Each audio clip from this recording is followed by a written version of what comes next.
Okay, actually should be going live because Streamlabs didn't indicate that it was capable of going back live, so I just tried to end and restart the stream. But we should be live, and YouTube should actually be live as well. Now it looks like we're back. Yes, it should be live. There I think we're there. Okay. Don't know what happened. I didn't do it this time. It was me, but we should be live. And Alex. I think we should be live on YouTube as well. Deuce, if you want to give that a quick check. I must. Okay, my apologies. To pick up from where Calvin dropped us off. Like that. He's been mostly just playing soccer. He plays for one of the under 14s, or he did play for one of the under 14s in one of the local pro team academies. Soccer is life, as some characters would say. So a lot of that, and then a lot of just tutoring. It's kind of like very old school English. One-on-one is how he learns. He's never actually been in a regular classroom before.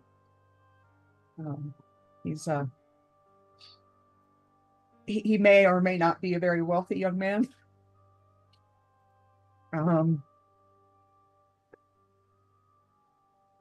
So yeah, that's what he's been doing. So your character's been shipped off to Armitage Prep, which is a boarding school. So you will be living on campus. And your character has actually been, because you're on the varsity team, has actually been put into the Knights dormitory, which is the named after the mascot for the school. And what is your living situation going to be? Do you have a roommate? Did you get a room to yourself? His understanding was that he was going to have a roommate. He has absolutely no idea who that is. He's hoping, as he moves in all of his crap, that it's somebody that he likes, and at least somebody that maybe plays the same sport, because that feels important. Yeah, because the Knights dormitory is set up for the varsity sports teams. So with that,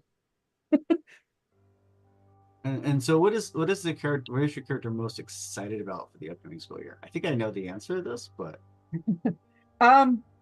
actually getting to play, learning to, it'll be the first time he's on the top team.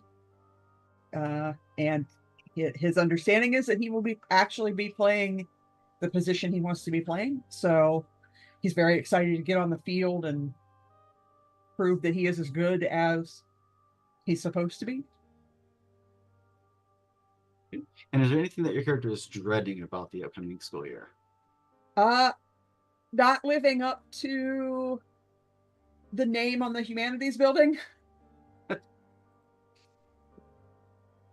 There's a history of your family coming to the school, is there not? Yes, he will be. His family can trace at least one member of their family back, having gone to this to the academy since it was founded. So it's a little bit of pressure.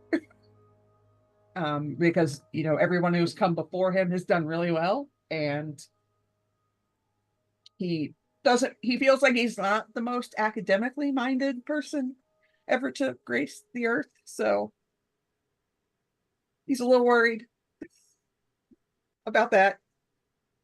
Awesome. Well, we're gonna leave you moving in your boxes and travel over to around the table again. This time I'm going to actually go in reverse. Instead of you going from you up to Deuce, I'm going to jump over to Brian and Tobias. So what brings Tobias across the pond to the seaside or the oceanside city of Kingsport? Tobias worked his ass off to get transferred to his school because his mother disappeared recently, and everything that he's seen is linking him to his school. And he had just gotten out of a little scuffle with a freshman to get his papers to get into the green dormitory because it's the oldest. That might have more clues as to what's going on. And I am scurrying with a name sheet that is not mine to the green dormitory. Awesome. And so we find you moving your boxes in, and because where is home? Where is home for you? It's not England. It's not in England. It's in everybody's most brutal Gothic town, Massachusetts. Salem, Massachusetts. Three whole generations never moved, never lived outside of Massachusetts. And so with that, obviously you're searching for clues about your mother's whereabouts and her history with the school. Was there anything that you're hoping to, anything else you're hoping to accomplish while you're at the school, or anything else that you're trying to avoid accomplishing at the school? I want to avoid getting expelled because I don't feel like I'm one of the people who should be getting in here. I got in on a technicality. Some weird exchange student program that they didn't cancel.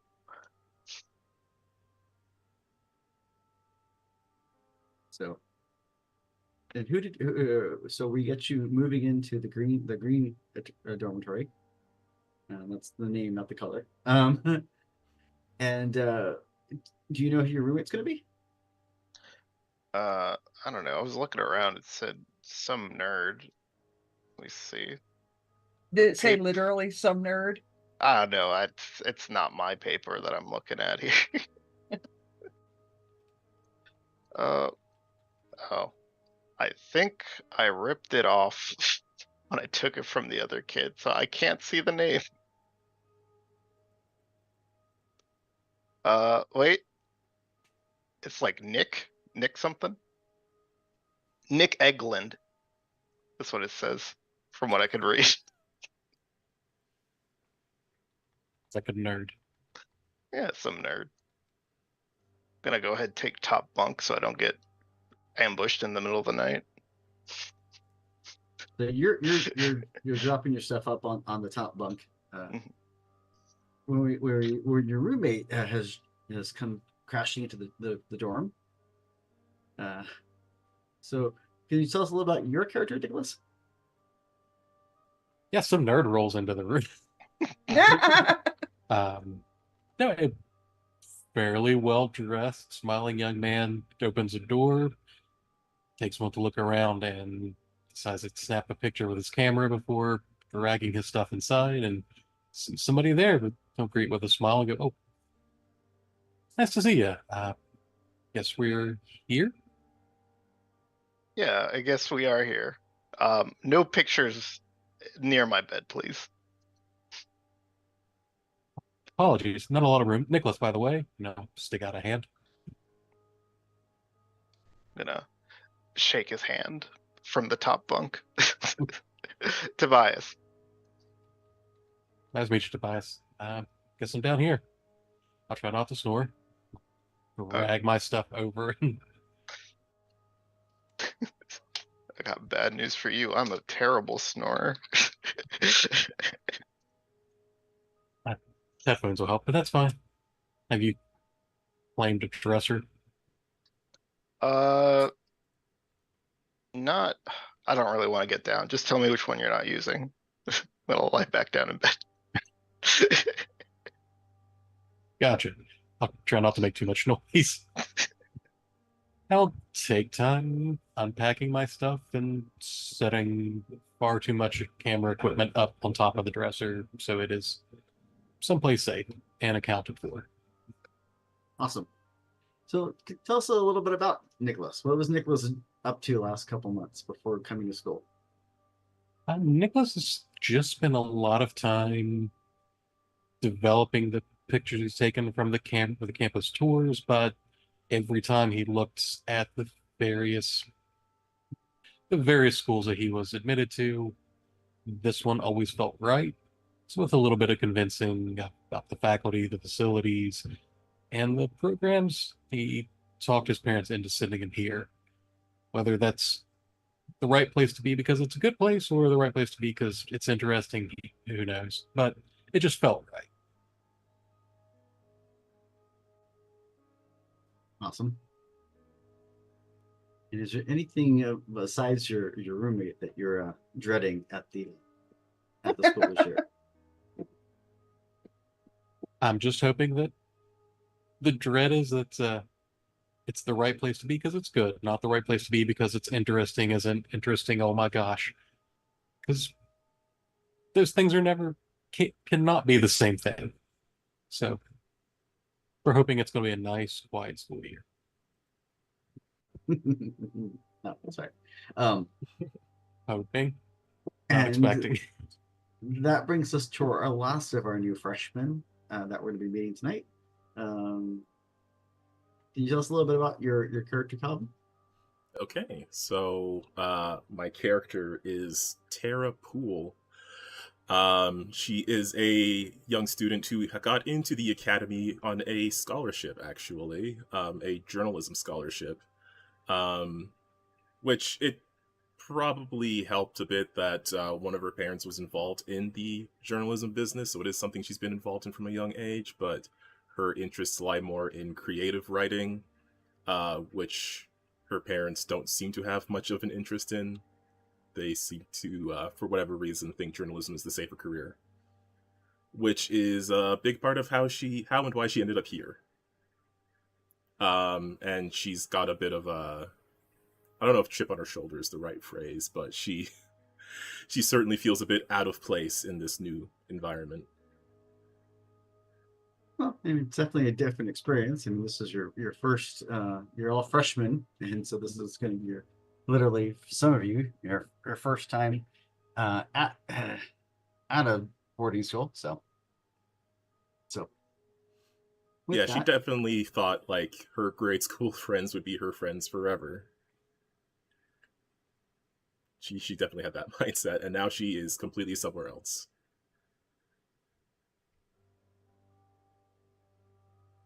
So with that, you proceed to settle yourselves in.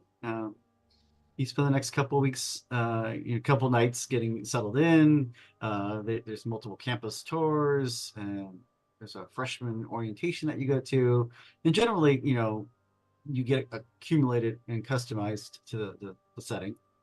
The set of the campus. The campus is a rather large, sprawling campus. It's got a state-of-the-art sports training facility, as well as a student union, which has got the cafeteria and things like that, but also has break area and recreational area built into it as well. There's a huge theater and arts building that includes a full theater and an outside amphitheater. And so it's a large, sprawling, multiple sports teams. There is a soccer team, football team. You also have a rowing team and a couple other sports. So, and then multiple dorms. And so that are available. And two of you are living in the green room, the green tower. And you've generally get settled in. You have about 7 classes a day, and so you have a pretty strict schedule as far as you have a class, you have 15 minutes to get to your next class, which sometimes is kind of a sprint. But you've settled in. You've been on campus for about a month, getting into a pattern, getting into classes, getting to school, and the 4 of you are all in Mr. Stevens' history class at the beginning of the day, and that's where the 4 of you kind of meet, and you end up getting kind of sitting together near the middle of the class, kind of got on the side. You guys kind of got assigned seats, and that's where you end up sitting next to each other. and you've just gotten to know each other at least casually throughout the last couple of weeks. It is a nice brisk early autumn day. The temperatures are beginning to drop a little bit. Not quite, but almost hoodie weather. During the day, definitely hoodie weather after the sun goes down. When you wake up on a Thursday morning, ready for the weekend, already, and there just something seems to be a little off. Seems to be a lot more commotion in and around the halls of your dormitory and the like as you wake up and prepare for the day. Is there anything specific that you'd like to do outside of your normal routine for that morning? If there's commotion going on that seems unusual, I would probably stick my head out into the hallway to see what the hell. You see a couple of the senior upperclassmen who basically kind of work as RAs on the general dormitories, kind of going up and down the hall. They have a clipboard. They're just kind of like checking off. And as you open the door, like, okay, and they look over and go, "Oh, great!" And you can see them knocking on doors, and it seems to be doing like a head count. Is there something up? No, nothing to worry about. We're just making sure everything's okay. Cool. And I'll close my door. That's sus, man.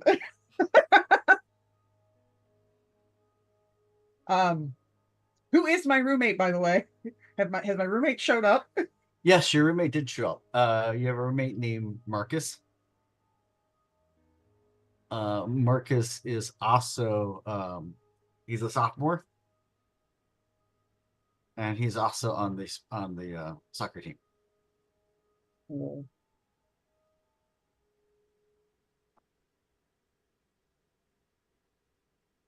Are they just doing a head count for everybody? Seem to be going through the that dormitory. As you look at the commotion, you don't see them as you open the door and kind of peek around. They don't seem to be doing a head count in your dormitory, but you do They see care less over there. you do see that there's a campus security vehicle parked outside of your dormitory, and they seem to be talking to a couple of the students.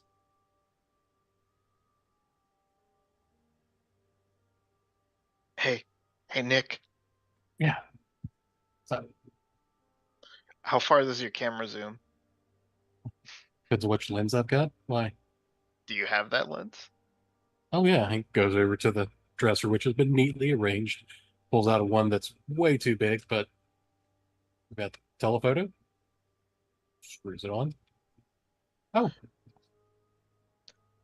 This campus security seems to be here for some reason. Do you think you can zoom in on their mouth?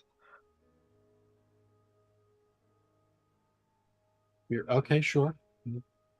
We'll line up a shot and take a couple pictures before holding it in the viewfinder so you can see.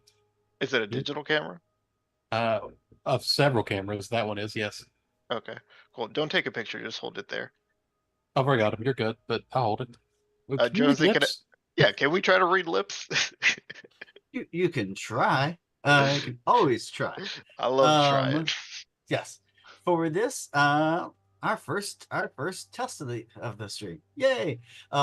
So this is going to be a perception seeing test. So on your character sheet, if you've got the seeing focus, it would be under the perception stat, and you can use that. If not, you can go ahead and just click on the where it says perception. It should roll your 3 dice for you.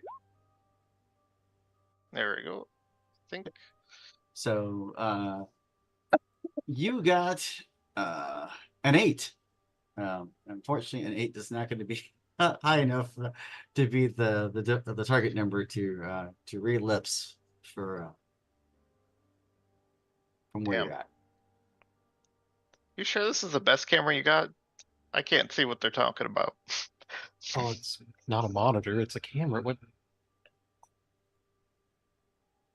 I don't know. My eyes probably just not good as yours. I can't figure out what they're saying. I can't really. I don't know. I got an 11. It can't really tell. It's. I mean, we'd probably ask somebody or just go downstairs and listen. And if anybody asked, we walked here together to our dorm room.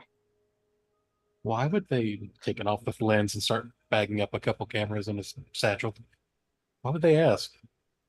I'm gonna, for no reason, I'm gonna take the torn slip with the dorm numbers and I'm gonna put it in my dresser. Or is it? For no reason. Yeah. So if you want to go check them out, I'll follow you down there. Sure. Water outside the front. You guys are able to grab your stuff, meander on out as if you're going to class soon.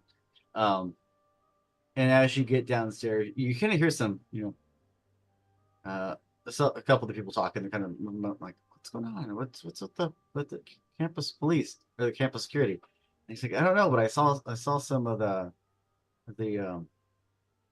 Kingsport Police Department cars over by one of the other dorms."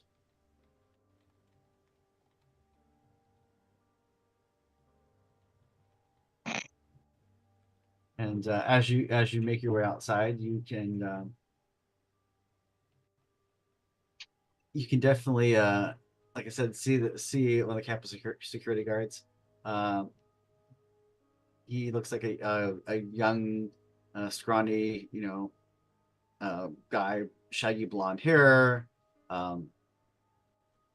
Uniform maybe is a hair too big for him. He just seems like he's like, he appears more like he's playing security and not actual security. But Yeah. and he seems like he's talking to a couple of the senior class members who, like I said, act as RAs. And you hear them, and you see anyone suspicious about lately? Any any unusual activity? Anyone coming and going late at night? Anything like that? Just kind of going through a general kind of litany of kind of really basic questions, but a little odd.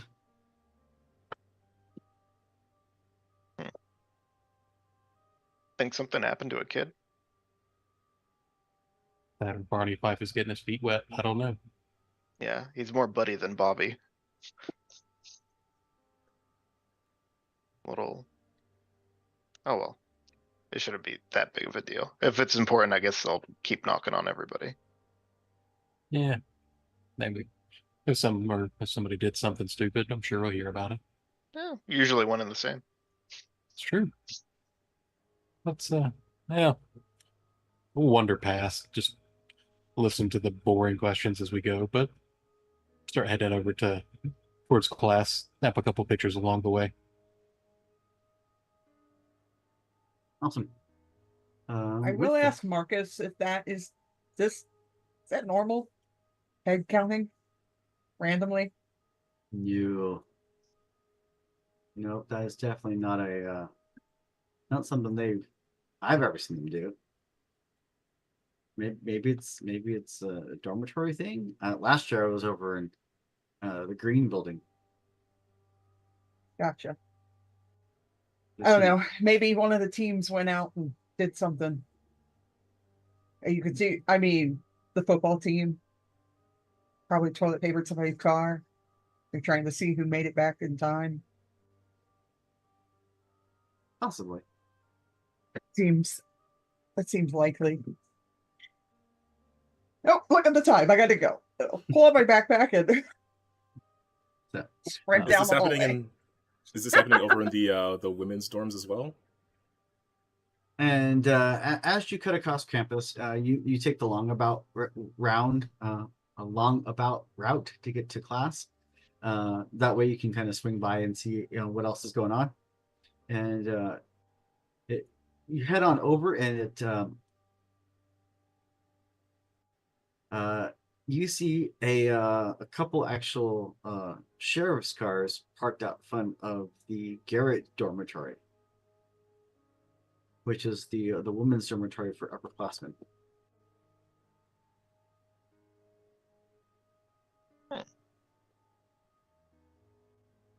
And you see, like I said, you see 2 cop cars parked there, and about 3 officers there, and they seem to be talking to a couple of the administrators, some of the staff. You don't necessarily recognize them, but they're definitely not students. So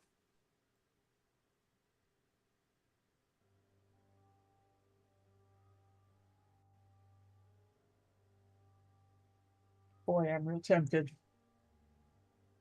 and as you're making your way across campus, Tara, you notice that there are a couple of the campus security milling around the outside of your building. And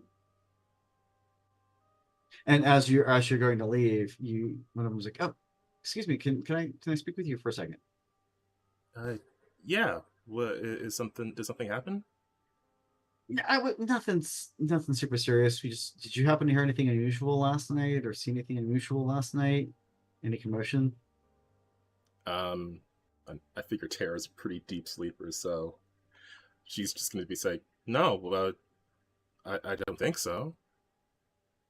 Okay. Well, if you do remember hearing anything unusual or odd, and if you just let one of your teachers know, that we'd appreciate it. Yeah. Should I be looking out for something specific, or? No, just if you happen to remember anything unusual or anything odd, then or if you hear anything that seems unusual or odd, definitely just let one of your teachers know. So I feel like the question should be, should I report this interaction?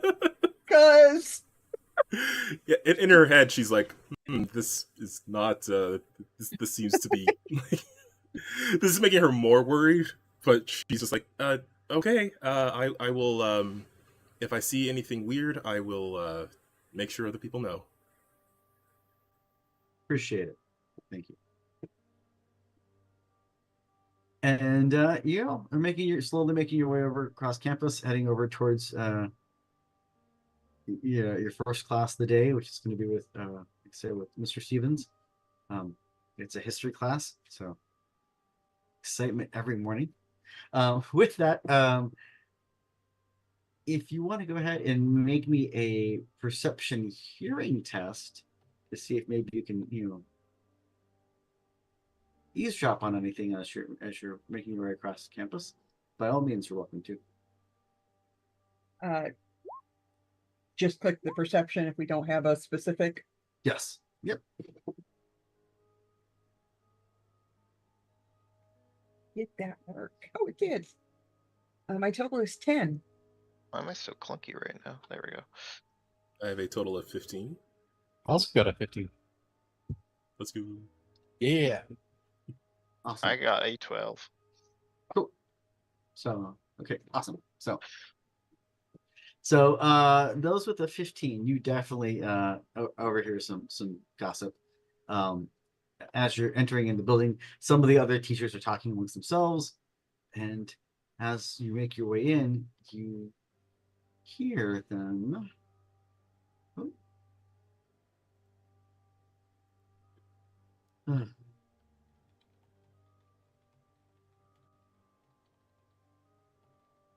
So you hear one of the teachers talking. It's like, well, it seems that Betsy went missing this morning or sometime last night. Roommate woke up, vanished without a trace. And so I don't know. This is just, it's got everyone a little on edge. The other teacher's like, God, I hope this doesn't turn into another Joyce situation. That's the last thing the school needs is another thing like that. So, well, anyway, and they start looking around and they noticing that there's more and more students in the hallway, and they kind of like realize they probably shouldn't be having this chat in the middle of the edge of the hallway. And I'll catch up to you at lunch. Sounds good, you know. And they both kind of split off and head off into their classes. What did they say? Vanished without a trace? Betsy. And doesn't turn into another. Was it Joyce? Joyce. Yeah. Suspicious. Super sus. Bias, do you think it's just awfully weird that they don't have a disappearance? They just have a Joyce situation? That seems awfully specific.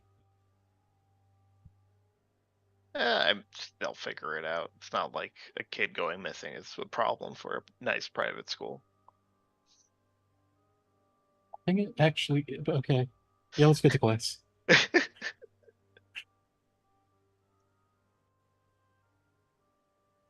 They either find them or our tuition goes down. I think that's the deal. I don't know. That's Pretty how sure tuition tuition works. goes up. No, we need to find this kid then, because I can barely afford to go here. So, Yeah. with that, you kind of there and kind of find your seats and stuff, and then Tara comes trotting on in. A few other students come in trailing in after, and Mr. Stevens is like, "Sit down, sit down. You know, we've got a lot to cover today," and he seems to start going into his morning shtick, going through for roll call and attendance and all that stuff. But seems a little distracted during, it's trying his best to focus, but it seems a little distracted during the course of the class. I wonder why. We just write notes to Tarek on Betsy went missing? ? Slide.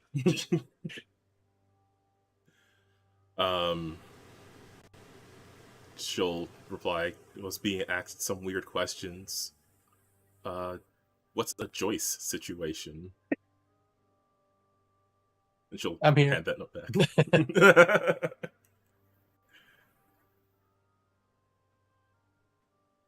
Just wait until the teacher's not looking. Just get that right. And then just bring up a couple pictures of note on that one. There's people talking to the campus security or the one dude with one bullet. We can't read lips. We tried. I don't know.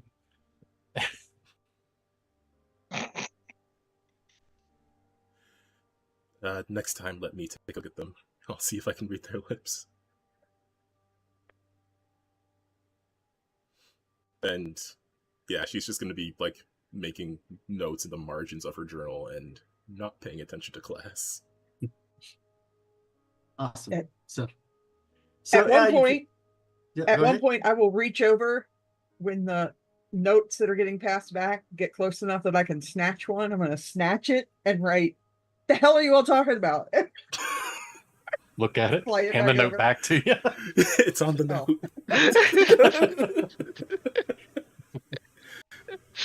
I'm not a smart man. Take the note back. Good job, superstar. Slide it back. Fine.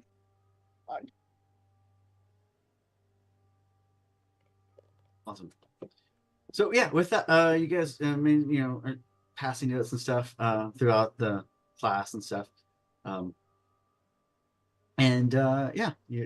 go through class. Like I said, Mr. Stevens does his best to kind of stay on topic and stay focused, but definitely always seems to be, someone will walk by the hallway or something like that, and it'll kind of very much seem to throw him off of his game a little bit. And then, and then the bell rings, and you guys proceed to make your way to your next couple classes. Was there anything specific you're going to be trying to do during in the next couple of classes? I'm assuming you guys are going to probably meet back up for lunch because you all have the same lunch break. Mm, Hmm. Tara might try to press Nicholas for more information since they have the same morning English class. Like an actual conversation that isn't slowly getting smaller in the margins of a single piece of paper. Seems appropriate. And before history's over, just ask. You don't know Betsy, right? Um, I well, I don't know, but I don't. Would Tara recognize the name Betsy or Joyce? Doesn't ring a bell. Okay. So yeah, she would just say, "No, I don't know. Another student, maybe." Maybe. No, I guess we'll. If we're gonna find out more, maybe we'll find out who she is. That was a terrible thing to say. But who Betsy is, and maybe go from there. But Awesome. I guess I'll keep a lookout for someone who looks really torn up about it, because assuming if Betsy is missing, there's a friend who is not having a good day. Yeah. By all means. Yeah. Yeah. During the course of the day, you go to a couple of other classes, and yeah.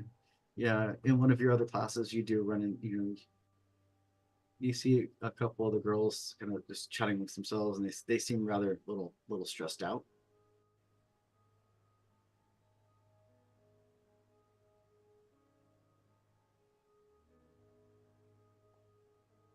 Are you going to approach them or?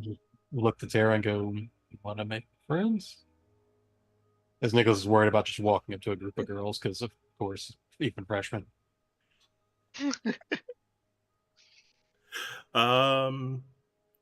Tara, I don't know how to make friends. Not on purpose, anyway. Let's start with saying hi and just, I don't know, say they have pretty hair or something. Why don't you say hi and say they have pretty hair? I can see that. They'd eat me alive. How close are you guys to these girls? Just outside of earshot, probably, but maybe not enough. That's what we hope, but Fingers crossed. You guys just need to talk to them like they're people. Okay. Journalist skills. Here we go. And then she will walk over to this group.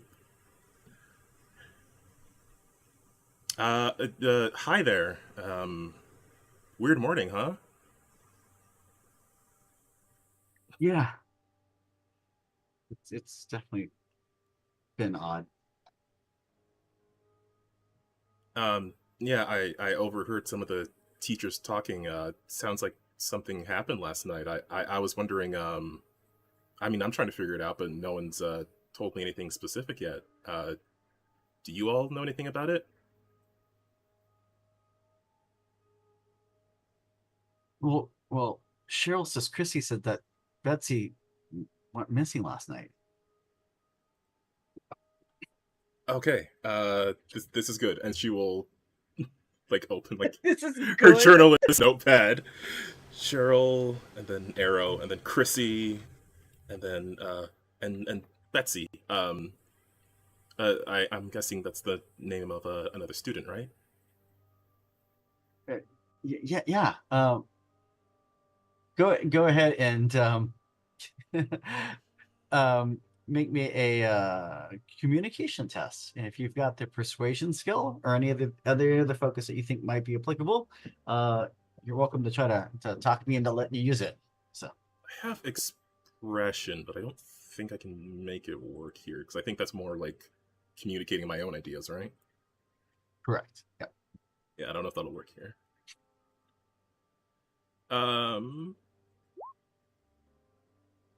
So I have a total of 9 for communication. 9? Hmm. Yeah, I got a 5 in there. Well, unfortunately, that is not high enough to meet the target number. Probably not. Oof. But what I will say, for this stream, we are not going to actually be using the standard health rules. We're going to be using the fortune rules, which are an optional rule in the Cthulhu Awakens rulebook, which lets you spend fortune points to modify dice rolls. So you rolled a 1, a 5, and a 2, and you got a total, and you have a 1 in communications, so you got a total of 9. The target number for this test is 11. So you could, if you change one of those dice to a 3, that would be enough for you to succeed. But that also means that that's 3 points that were spent, which the fortune is used for not only for modifying dice, but it's also kind of access your health. Because you spend it to like avoid damage and things like that, and getting injuries. So depends on how worth it is to you to spend. But you're welcome to spend it if you want. I'll leave that up to you. But as it stands right now, you did not succeed. So yeah, all I really got from them was like a chain of names, but no other precise information. Yeah, no other real context. Might have to skip your nightly bare knuckle fist butter. Unfortunately, you can't go to Fight Club tonight. Yeah, no, let's risk it. Let's risk it for a chocolate biscuit. I am going to spend those points. Okay, so in this case, since you're raising one of your you're raising your 1, which is your so you rolled 3 dice. You rolled a 1, a 5, and a 2, and the 2 was on your drama die, which or your stunt die, as it's also called. Which raising that one costs more points, because if you raise it high enough, you can actually cause it to trigger stunt points. So if you raise your 1 to a 3, it costs you 3 points, but that would be enough to succeed on the test. Okay, and on my character sheet, I'll just take that out of my health section. Correct. Yep, on the Roll20 character sheet, that is coming out of your health. All right. So then that would be a total of 11. So that's a success. So with the success, you learn the following information. Dun, dun, dun. Who is Betsy? Betsy Knox is a junior, and she's staying in the Garrett dormitory, which is the Garrett is the girls' dorm that's more for the upperclassmen. And her roommate Chrissy woke up in the middle of the night to her dorm room wide open, unlocked, wide open, and no sign of Betsy anywhere in the room. Her stuff was still there. A lot of her personal belongings were still there. She did, it does look like her shoes and her hoodie is missing, but she didn't take a bunch of her, her clothes, her backpack, or all that stuff was still there. So it doesn't look like she, took off running in the night to, running away or something, which would be unusual because she was super excited for the school year. Yeah.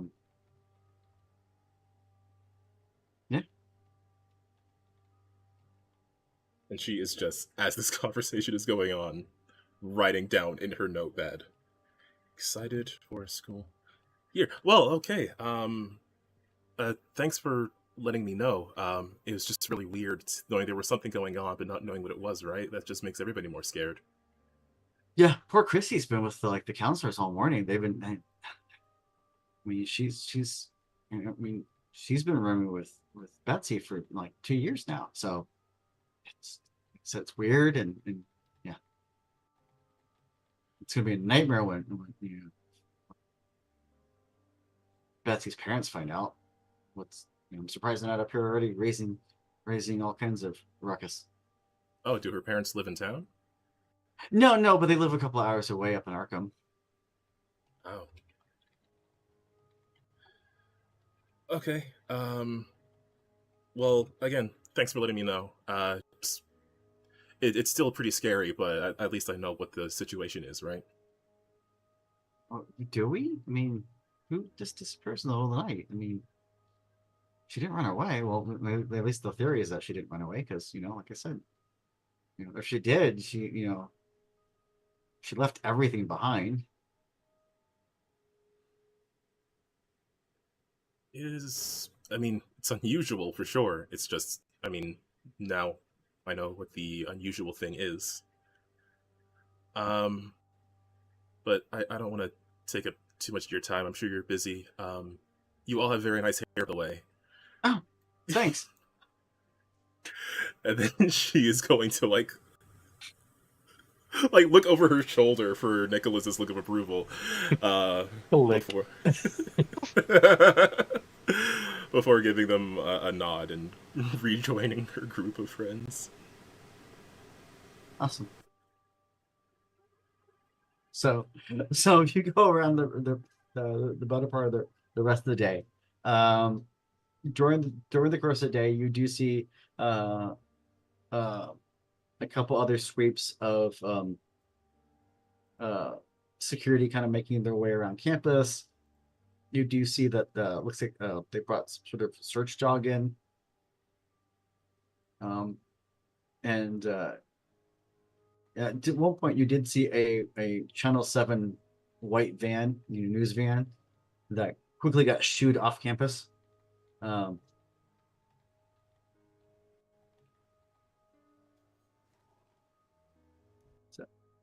then you managed to meet up for lunch, and find yourself in the cafeteria, grabbing food. At Tara, and as you do, you see Nicholas and Tobias kind of walking on in, followed shortly thereafter by D.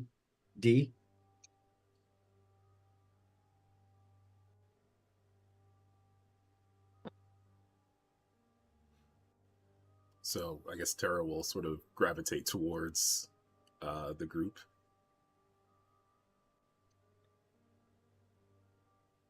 People are being really weird today. Yeah. I found out why. A student went missing. Betsy Knox disappeared last night from the Garrett dorm. Her roommate woke up to see that she was the dorm room was open, and then Betsy was just gone. But she left all her stuff behind. Who does that? I don't know. People trying to get away or people who have been taken. It wasn't a robbery if her stuff was still there. Well, it sounded like Betsy was real excited for the school year, so I don't think she was trying to get away. Was she solo in the dorm? But I she, assume her roommate was there. yeah, her roommate, flips through the notebook, Chrissy.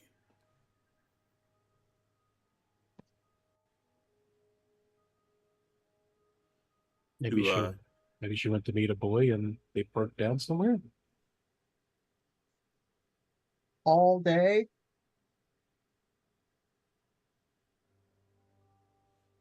Maybe. mm, Do you know where their dorm is? Maybe we can go talk to Chrissy. they were in the Garrett dorm. Are we even allowed there? No. Well, not inside, obviously, but the walkway, hallway part, no? Maybe. Yes, there's a common area on the first floor that you're allowed in. I mean, personally, I think that Tara is the one who should go do that because they're, Tara's girl, and also journalism. Not your thing, Yeah. Although being a girl and journalism. those are two of the things I do. But I think there's a good story here. Not just like a news thing, but I mean, student goes missing in the middle of the night, disappears out of their room. No one knows how or why. No evidence left behind. It sounds like the start of a good mystery. Hmm. I'm just taking some inspiration here. Cool. What about who's Joyce? That I don't know. Well, you guys wrote it down. I don't know. They said it was a Joyce situation, or they hope it's not another Joyce situation, but I don't know who that is. So that means it's happened before? Question mark. Something happened with him. Why don't you ask the coach if he knows about the Joyce situation? He likes you. I will pull out my fancy phone and I will just go to the internet and just Google Joyce and Armitage. Armitage Preparatory Academy, and then Kingsport, and hit enter and see what happens. Awesome. Go ahead and make me a intelligence research test.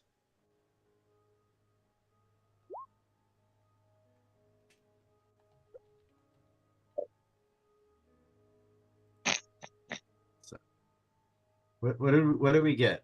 I don't think it's how you spell Armitage or Joyce. That is a number. or Kingsport. I don't even know where Kensington is, but I don't think that's right. Why does Kensington have a Q in your search? It's not even a cell phone. It's a speak and spell. What are you doing? No. I do not believe the 5 total is not high enough to succeed on this test. And while we are using the fortune rules, I would not necessarily suggest spending the fortune points to raise this to a success. It's fine. We gotta get a nosebleed. I will look at it and go, I don't think I spelled any of that correctly. Here, pass my phone off to Tara. Tara will, I guess, use Dee's phone to do some research then. Because Dee probably has a nicer phone. Okay. All right. I do have research as a focus for intelligence. Yeah, so if you click on research itself, it should add that additionally to your... That is a 10 total. Awesome. 10 and okay, cool. Unfortunately, no stunt points. No. So Joy situation. So you get a couple hits in the search results. I'm going to ask you, which one do you want to which site do you want to go check on? So I'll check my notes. It's almost like I knew that you're going to get on the internet because it's a 2024 game. It's the modern day.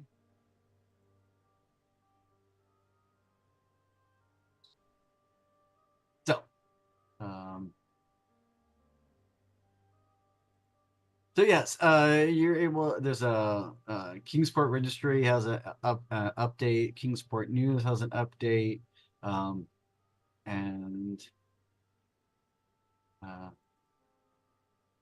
the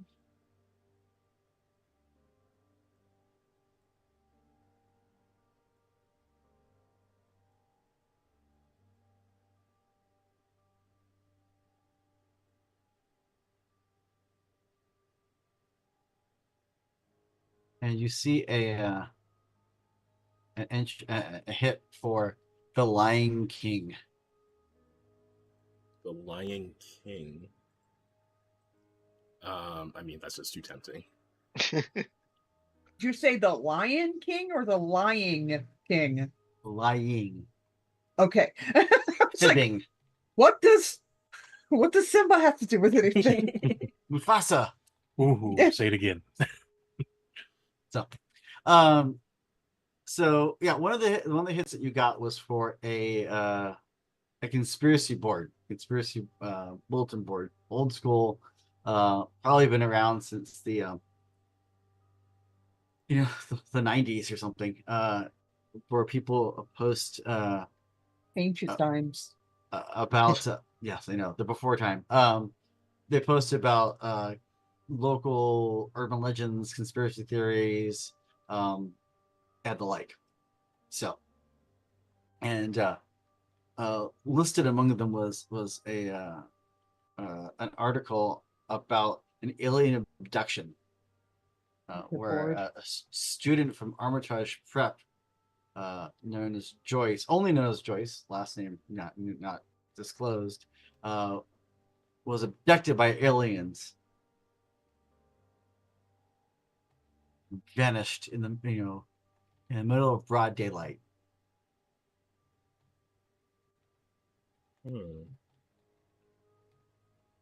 So Tara is reading this out loud with steadily growing interest. Look at it makes a lot more sense when you don't type in Gunt or whatever that meant. Why is it always aliens? Yeah, You guys know aliens aren't real, right? I I mean, don't know. I've never seen one. I don't know. according to the other sites, Joyce vanished from her dorm room, suspected to have run away. Missing. It's done as a missing persons article about a runaway teenager who vanished. If you see her, please call these and list the Kingsport Sheriff's Department's phone number and stuff. And this happened in 2016. Do the actual articles happen to mention the Garrett dorm as well? It does not say. No, it Okay. just says that she disappeared from middle of the night, suspected run away.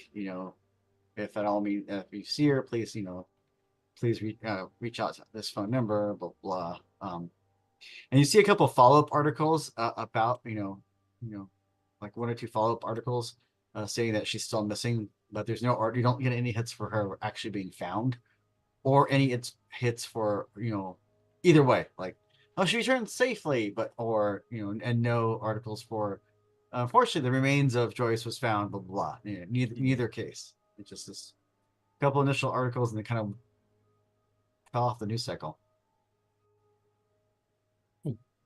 they have a last name. Kennedy, no relation. Obviously not, or we'd know what happened to her. Not another Kennedy.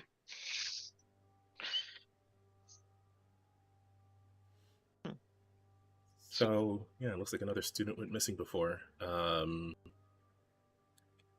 the alien thing probably isn't real, but would also be a fun Definitely story. not real.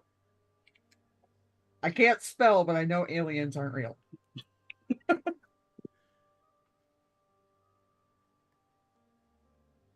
When did she disappear? About the same time? It was 8 years ago.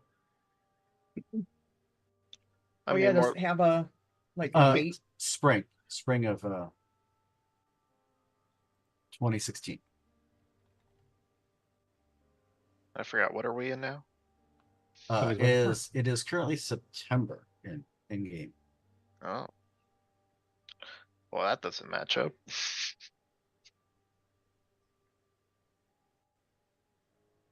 it's almost like I planned the stream so it happened the same time of the year that we're actually in, Less to remember. so I don't screw it up. Fair.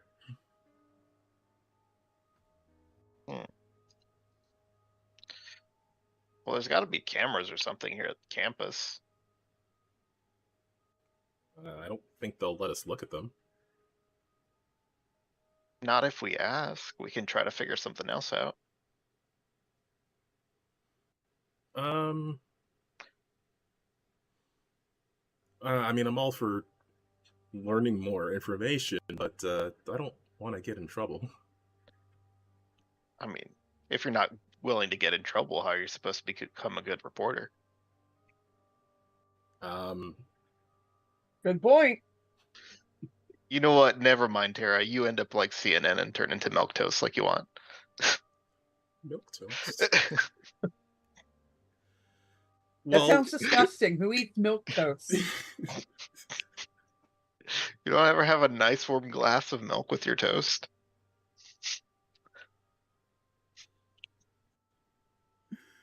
English breakfast is weird. Come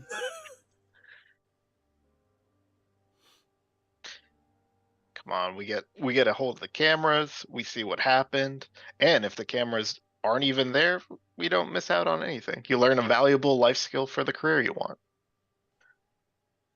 if you can come up with a plan, or if we can work on one together, then maybe. But look, I don't want to lose my scholarship or anything like that.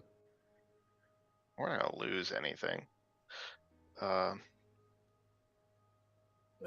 don't want to get kicked out of school either. We just need to get to a computer with faculty access or something. Okay, well, that sounds more like a goal than a plan, but I got a plan. Oh, I take a deep breath. Deep break my nose. And with that, the lunch bell No. rings. Yeah. Just break my nose. Punch me in the face right now. Oh, look, time for class. You guys have a great one. I'm going off to science. I'm I'm gonna sorry. grab my math. chocolate milk, turn around, and walk away. What was wrong? Your arms don't work, soccer boy? I'm going to drop the soccer ball that I'm carrying because I carry it everywhere. Of course you do. And I am going to turn and no look, kick that ball at his face. I ain't Like, dodging.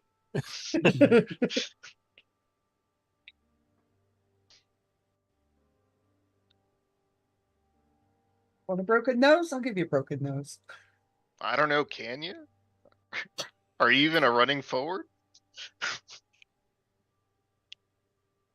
Something soccer related, I don't know. Would you like me to roll something for that? Sure. Can you go ahead and make me a...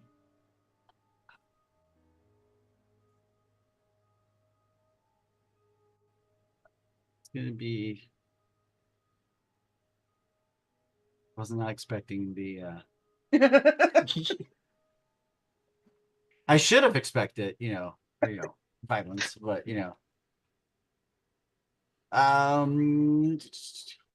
Is Tobias attempting to dodge this? I thought Tobias No, was like I'm literally catching up with asking my for.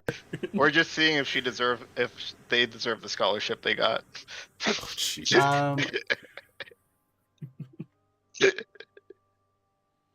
Go ahead and make me a dexterity test. Okay. with the high enough shutter speed, About this a looks really 12. good. Get that slow-mo. What is Tobias's defense? 10. Meet or beat? You catch a soccer ball to the face. Oh no, my nose is broken.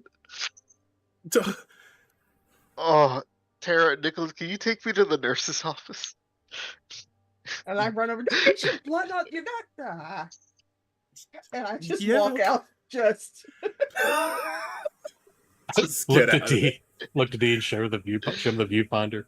mean, it was a good shot, but oh yeah, we should probably get you to the nurse.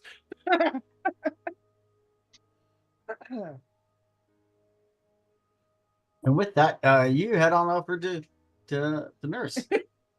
What are you doing, Mister D? Now that you've I'm on class. and hope no one reports you for Yeah, I definitely wouldn't do that. That hurt a little bit more than I thought I would. You definitely didn't see that coming either. No. Oh, just imagine this, like you spin around and like just drop the ball and doesn't even hit the ground before you kick it and just plummet Nope, right into his 100%. Yep. oh. Got a handful of napkins on the way, and this is gonna hurt. We should probably put the soccer ball in your attack section just because I got a feeling it will probably happen again. Probably. That boy sure ain't a boxer. That hit me square in the face. So with that, you head on over to go get your get some ice and stuff for your nose, and it's gonna be probably sore and tender for a couple days. And D heads off to class. You spend the afternoon relatively, most of you spend the afternoon relatively in boring classes until D gets has to go off to practice. And Tobias, you're given some painkillers and Tylenol, ibuprofen kind of stuff, but and some ice packs and a pass for the rest of the day, so you don't have to go to class for the rest of the day. You do have to go to class tomorrow, but yeah. Who took me to the nurse's office? I'll take it. Okay. I feel like I'll get shoot out very quickly, but I'll at least get you here. Okay. Here's the plan that Tara wanted so badly. Oh god, this hurts. This is part of the plan? Yeah, it's part of the plan. This is a terrible plan. Oh, it's not done yet. I need It's you a to terrible start. I need you to snitch on D and show her the photos you took. And then I'll snatch the nurse's common access cards that she uses to log into the computer. No. Yes. But D hit me in the face with a soccer ball. You're not lying. You said do this. So we were playing. It was an accident. You just took a photo. You just saw what happened. That's not. You don't know. Oh God. Okay. Oh, this is. All right. Let's just get. Oh, there's a lot of Nick blood. is like, Okay. but I like my nose.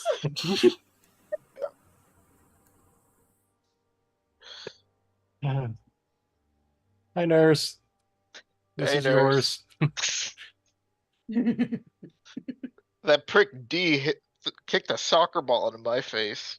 Nick took some photos. He managed to get there before he ran off to class. Tobias said he was a better goalie, and apparently he did do a better job of stopping the ball, but not the way he was supposed to. Yeah, it's the only part that I can use my arms. Yes, your arms were the ones going out on both sides as the ball hit you in the face. See? Do I see her cat card, Jonesy?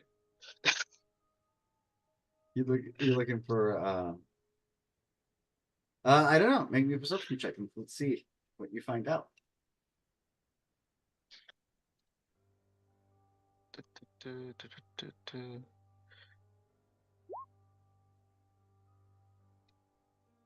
$12? 12. As you look, you do not see any kind of key card or access card or anything like that. Oh god, this plan does suck.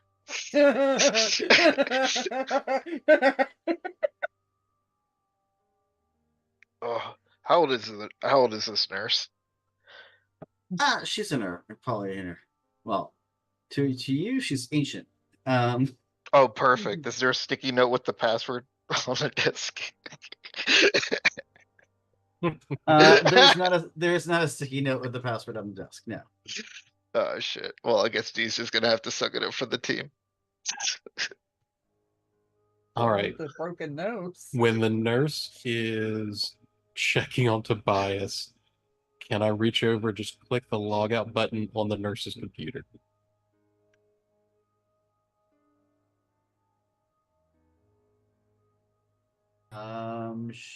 You can try. I could fail at whatever roll you want me to fail at. Can go ahead and make me a dexterity check, and if you got stealth, you're welcome to add it. 14. 14. Yeah. You're able to go over, and her computer has not quite gone to sleep yet, and you're able to click it, so it will go to sleep, and so she'll have to put a password in there to wake back up. Perfect. Then I'll just hang out with Tobias until she logs in and see if I can get her credentials that way. I want to force myself to sneeze really hard so blood gets everywhere. You have Nope. any idea how much that would hurt? Yeah, it hurts a lot. He's got a much better idea now. Does it hurt as much or less than eating a raw onion? Well, let me tell you, one time I had those green onion chips, and I was laughing so hard, I inhaled them, and they were in my nose passage. And then I sneezed, and it was like shrapnel, like shotgun shrapnel came out of my nose onto the lunch table. So I imagine it feels like that with cartilage and less onion. I appreciate the fact you can relate it to real life. That's what's important. Yes, by all means. As Roll much for as this blood pain- sneeze. Whoops. With that, she quickly, grabs some more gauze and wipes and stuff, and starts to clean you up and help you out. And definitely will go and goes over to the computer to log in, and so she can enter in a a hall pass for you and an absentee pass for you for the rest of the day. See if I can pick up her credentials as she logs in. I can't believe I'm helping with this plan. Record it on your camera, on your your camera. Would you like a seeing check, I guess? Sure. All right. My classmates are criminals. How about a 15? A 15, yes. You're able to pick up. The dice are not liking you guys tonight. Yes, you're able to pick up on her password. 1, 2, 3, 4, 5, huh? Oh, Old move. that's what happens when it gets reset too often. Mhm. Password 1. Still can't believe I'm helping this, but just yep. Thank you for the note. On Tobias. Yep, she goes and puts a quick little note in, and then pulls up an incident report and starts filling it in and stuff. But she's definitely made giving you one of those little snap packs where they take the little gel pack, they snap it, and does the ice for your nose. And so it tells you basically go take it easy, make sure you take the Tylenol for the next couple hour, a couple Tylenols in 4 hours, and probably again before you go to bed tonight, just to make sure that to help with the ringing and swelling and stuff. But don't lay down for the next couple hours. Just Don't sit choke to death upright on as your own much. blood. What? So don't choke to death on your own blood, please. As Sounds like uncomfortable it is, try to sit up, blah, blah, blah. And that's the whole, gives you a bunch of first aid kind of thing, tips and tricks and stuff, and then sends you on your way. Sounds like a rain stick when I breathe through my nose.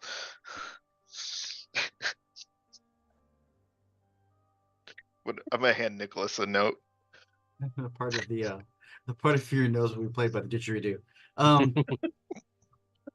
And with that, you're able to head back out of the dorm, things like that. At this point, and as you guys are leaving, you do see that she's pulled up the incident report and basically is opening an email. Looks like she's probably going to be sending an email to the coach. For what's worth, I did try and talk it up as a mutual, not an assault. That's fine. Dee's a team player. She wouldn't be on the sport if they weren't a team player. So, with that, you're like I said, you're able to head back to you're able to head back to your dorm room. Nicholas, you actually have to head off to class, but you do have a hall pass, so you're not going to get in trouble for being late. And then with that, I think this is a good time for us to take a quick 5-minute break or so and stretch our legs, get some drinks, and stuff like that. I will scribble down the credentials for Tobias because I no part of whatever's about to happen after that. I'll salute you as I walk back to my dorm. It looks terrifying. I'm just going to let you know. For those about to crime, we salute you. I'm an accessory. All right, switching us over to break.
are live.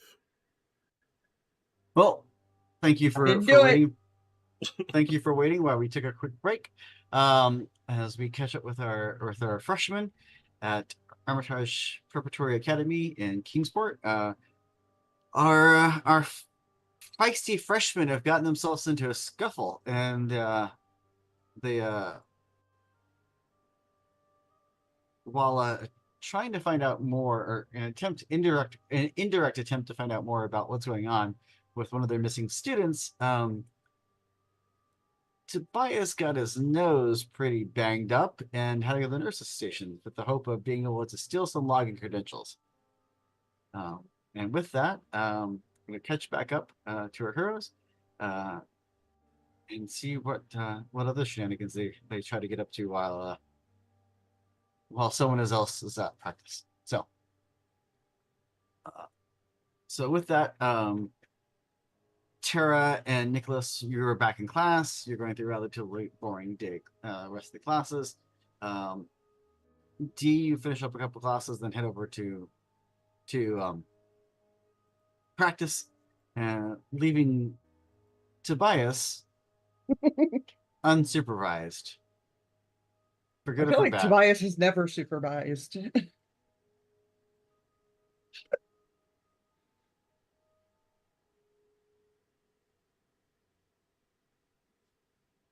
So with that, other than dealing with a rather swollen and painful nose, what are you doing, Tobias? Oh, well, we got her login credentials. I guess, is there a study period? Or are we just straight classes all day? You're in classes all day. Okay, so there's no study hall. Kinda sucks. I mean, you got the rest of the day off, so you do you. That, Just go you roam know, around. I know what to do. You know that kid whose dorm room I took because I wanted the oldest dorm? I'm gonna go to what was originally supposed to be my dorm room with my laptop and try to log in from there, just in case anybody tries to send them back to me.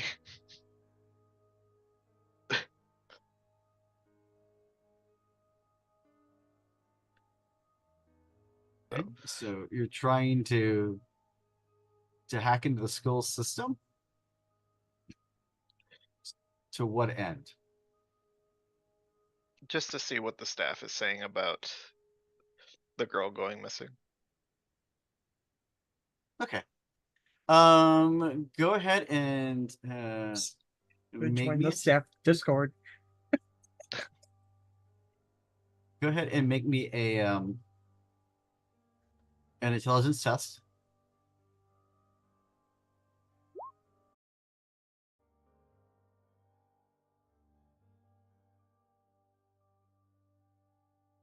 It's back. No sound. Calvin is muted.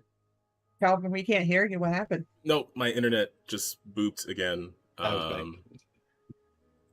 Not sure of the cause, but we should be back online. Yep. Okay, cool. So yes, so unfortunately for you, the school's security protocol is a little bit tighter than, well, in this case, accurate and actually decent. And you're not able to get into the school's network, even with the logged in. So I have to go to a teacher's computer to do it. That sucks. Ugh. I'm gonna walk back to my dorm. I actually have a headache. Cool. So I'm gonna fast forward time a little bit. So you will for the next couple of days, what would the couple of you like to do for the next couple of days? I'm assuming that there's gonna be some stuff that you guys want to do, but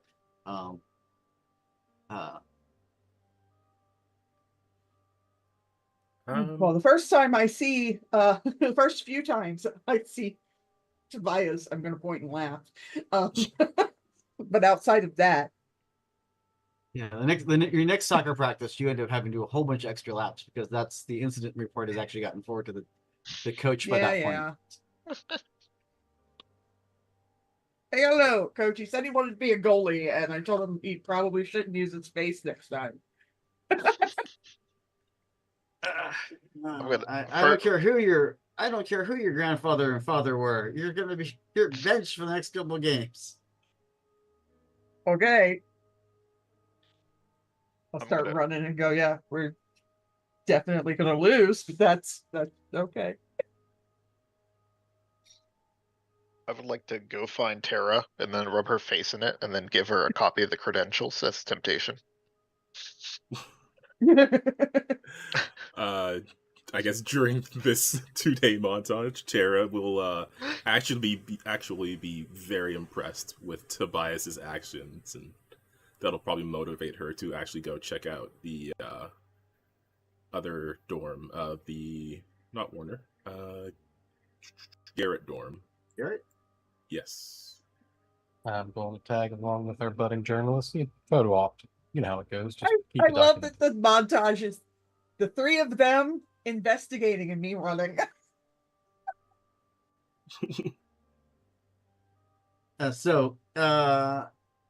Yes, over the next couple of days, you routine classes and practice and stuff, you are able to find out that the roommate has been moved. She's been given a new room, so and the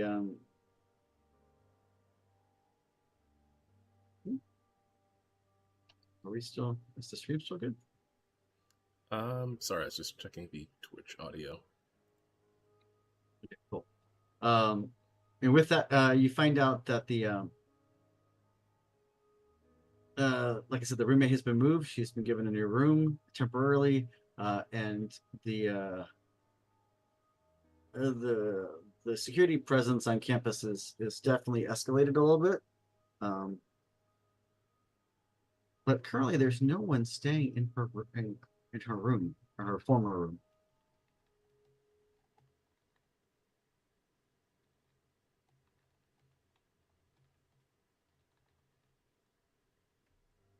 I'll look there if you want to get some good staging shots of you investigating and starting the case. Well, we should also do some investigating in general. Yep. So.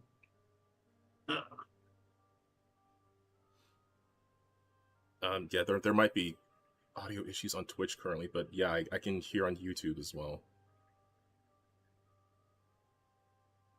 My apologies. I don't know why my internet's being weird. I'm not seeing anything on the software end that would indicate a problem. Can people not hear us? I'm not sure if the Twitch audio is working. YouTube is working all right. Just Twitch is being weird.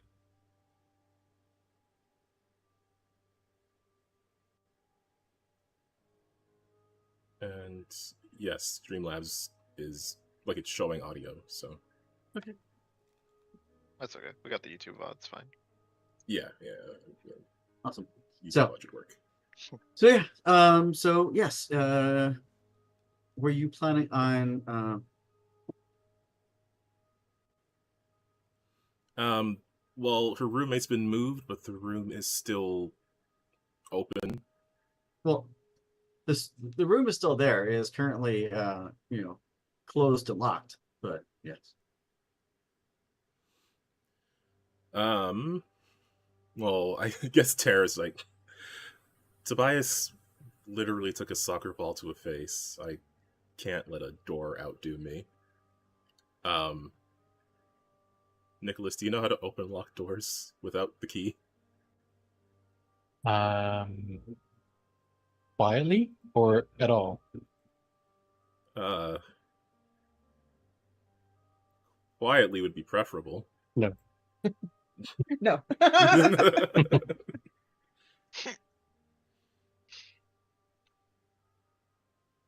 Okay. I mean, I don't have anything to pick locks with. Is it even Maybe a the regular keyhole? Yes, these are old-fashioned, standard. Here's your key. Not fancy hotel room key card doohickeys. Correct. Though, I've seen a lot of times where if you take a credit card, you can kind of slide it through the cracks in these old doors, and they're not really that secure. Okay, let's give that a You go. guys are 14. We have Where are you going to get a library credit card? cards. We got That's sent true. off with one. If you get a cell phone, you get the credit card, or a library card, or your student ID. Student ID could work. Yeah, the options are you can try to either bypass the lock somehow, or you can go attempt to try to acquire a key from someone. We could try talking to Chrissy, her roommate, or we could try getting the lock open ourselves. I mean, we're here. We can give it a shot. Okay. Just you two, or did you? What time of day are we going, and who are you dragging with you?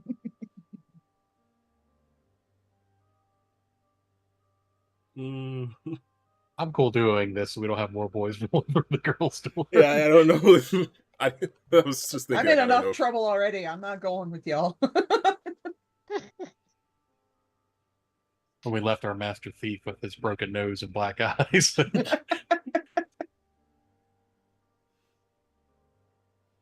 Time of day. I guess maybe when. You want to go during lunch one day? Yeah, is like probably when best. people are not. Yeah, I was gonna say like during class times, but then they would have to be in class. So. Skip.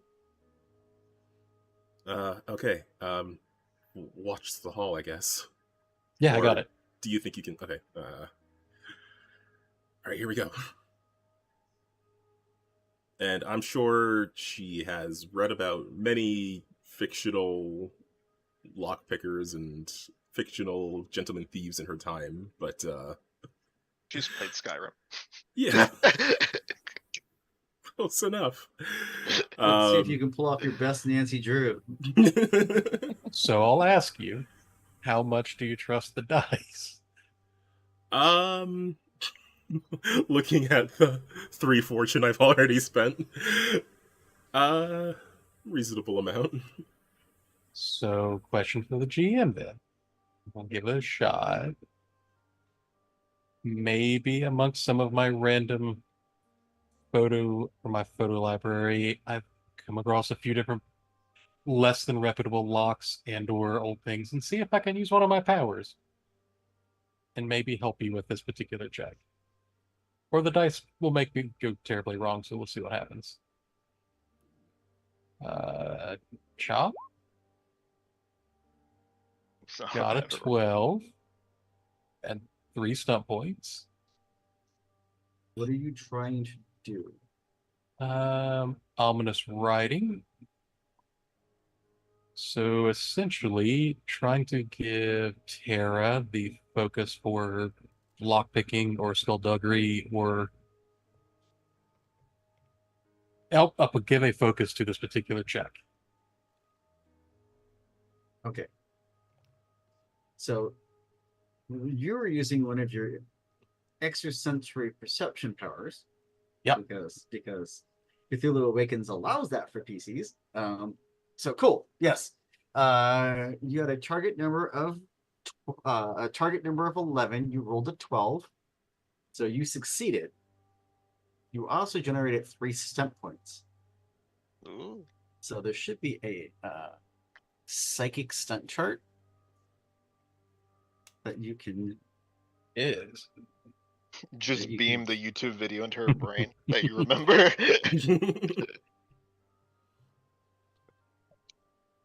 Don't worry, Tara. I saw this on the lockpicking lawyer. So basically, since you did succeed and you rolled doubles, Just- because you rolled you got a total of 12, but you rolled a 3, a 2, and a 3, and the 3 was on your odd colored dice, in this case the stunt die. you got 3 stunt points, which basically means you can spend up to 3 points on psychic stunts, which are the cooler, bigger, better, cool things you can do. And in this case, you can either do a 1 point, a 2 point, or basically up to 3 points. So it could either be one stunt that's 3 points, or anything that's the lesser stunts that add up to 3 points. So, and then the other thing you're going to have to do is, now you have succeeded on using the ability, but now you have to see whether or not you have to pay the price for using this ability. So there's a price test that needs to be triggered as well. And in this case, it also has target number 11. But one of the things you can do with your stunt points is Skillful phenomenon. which adds +2 to your result, just in case you're nervous about it. Oh yeah, 100%. That's that. Yep. And then I think I use the other point to add 1 force, which I don't know if it would affect this, but it sounds appropriate. Cool. So go ahead and make your price check. Okay, then. Cool. And so it was a target number of 11, and you got a 14, so you did succeed on that. So you're not no tolls being influencing you as a result of this. But that means that your psychic power did go off successfully, and you were able to give Terror the lockpicking focus temporarily, or the sabotage, in this case, the sabotage focus. The sabotage is the focus that you'd use for this. And with that, if Terror would like to make me a dexterity test. Okay, so that would be +2 with the temporary focus. Yes. Okay, so that would be a total of 10 with 1 stunt point. Cool. So with that, you did miss the target number, which I had set at 11. Oh, no. So you can spend a point of fortune to raise that your 1 that you rolled to a 2, which would you can spend 2 points of fortune to raise that 1 you rolled to a 2, which will allow you to succeed. But I can't spend the stunt points. And you will get the stunt point if you spend the fortune, because it will become a successful test, and therefore the stunt points would get triggered. I mean, in for a penny, in for several more pennies. In Two, for a penny, perhaps? in for a stone. When do these, like, how do I regain fortune, by the way? I feel like I should probably... You'll get them back when we the next session. So. Okay. Okay. Then I will spend 2 more fortune to change... Well, if I change one of the die to a 2, then I won't have the stunt point anymore, but it will. That is correct, because it is acting as if you actually didn't. You rolled a different number. So yes, you were correct. I have a little more, a little more faith in my investigative skills, so I will spend the points to make that into a success. Cool. And with that, you've successfully got in, barely, but you successfully gotten into the room. I do have a question. How, like, are these psychic powers noticeable? Like, what is Tara seeing or feeling from this? What we'll do is we're talking about, like, well, how do we get through and all this? Nicholas is pulling out a small box of some of the pictures he's taken, and there's just random pictures of so many things, school, other places, but he's pulling some of them out. It's pictures of locks, showing some of the door mechanisms. One's a lucky picture of the door slightly open before he walked into his own door, and then you can see the lock and the edge of it. And just a lot of them, when you start looking at them, they seem to make sense of, okay, so if I slid this here, it's one of those, for some reason, they make sense in this moment. But otherwise, it's just random pictures that for no reason seem to add up to much. But right now, putting them all together, it's like, okay, well, that makes sense. And okay, well, this would be how I'd do it. So it's not an overt light effect, but just looking through these random pictures that somehow seem to give you a clue to go, oh, okay, I could do this and possibly do this. Like this random information suddenly coalesces into an idea. Exactly. And then as she's doing this, it just like clicks as the lock clicks. Yep. Huh. Cool. Easier than I thought. And you've managed to get inside Betsy and Chrissy's dorm room. Dun, dun, dun. Accessory to another crime. That's weird. All right, let's go. Always the accessory, never the criminal.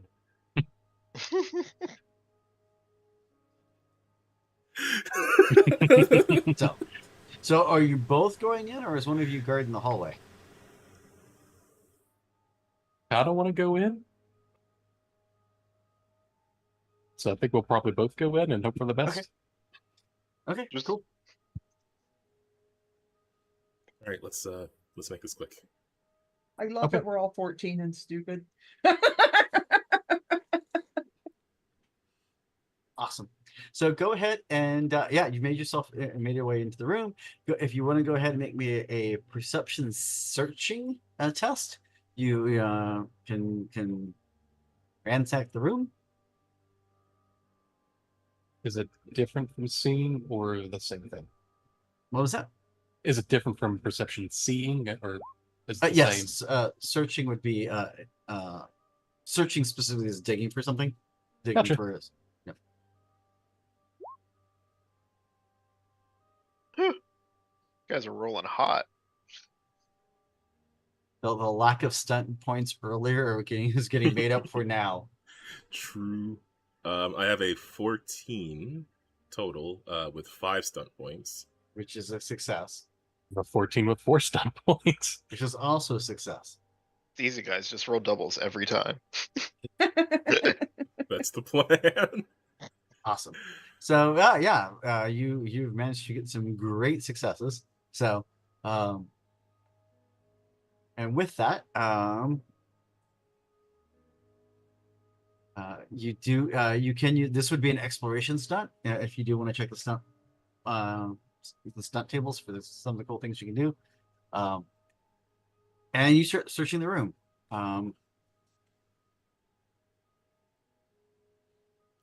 Breakthrough only applies for investigations, right? What's the full Um, description of that? I was just looking at it on the PDF. I see breakthrough, but with investigation in brackets. Yeah, but, so this would be an investigation type, like you're investigating this room, so you're trying to look for clues and stuff. So okay. It says that you gain not only information but some form of incontrovertible proof about the facts of your investigation. In a detailed investigation, reduce the total number of leads on the path by 1, jumping to a further point in the investigation immediately. cool. Yep. So yes, you're able to yeah. I'll give you some details real soon, and in a second, I'm going to check to see what your pal got or might be thinking about doing. I don't know if it would apply to just mine or both, but if I use cover your tracks. So while Tara is searching, I'm making sure things go back where they're supposed to be and going back over things so it looks less apt that we have been poking around. Cool. So yeah, so you get into this room. It is pretty pink. Both Chrissy and Betsy were very very girls, like lots of pink. Chrissy's side of the room has a couple K-pop posters from some K-pop bands. You quickly identify which side of the room is Betsy's and which one is Chrissy's, and so you start going through Betsy's stuff. Amongst her stuff, you find several playbills. Looks like she was in the part of the drama department. There's a movie poster from last year's production of A Midsummer Night's Dream, and a bunch of photos of her, doing backstage and doing, building sets and just general like snapshots and candidates from from rehearsals and performances and stuff like that. She's got a big binder full of actual printed out old school like photo album. And also amongst your stuff, you find hidden amongst your stuff a second you find some books and stuff, or like her books and school books and stuff like that. You do find her cell phone charger, a portable battery for her cell phone, things like that you would expect her to have taken if she ran away. But you also do find that a couple of journals of hers. And tucked into one of these journals, you do find some photographs.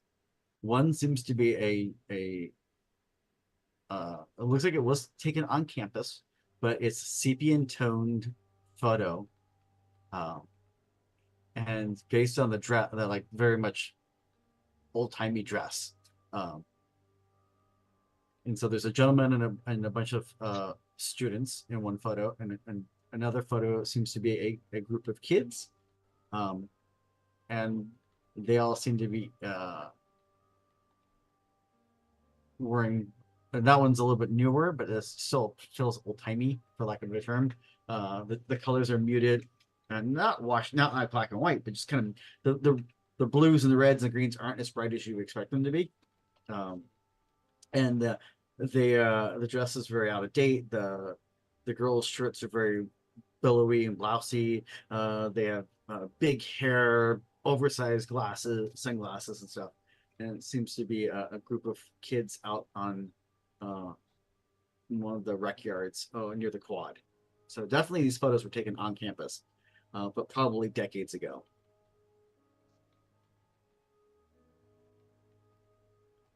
Okay, and Tara will make sure that Nick gets a photo of these photos. Yep.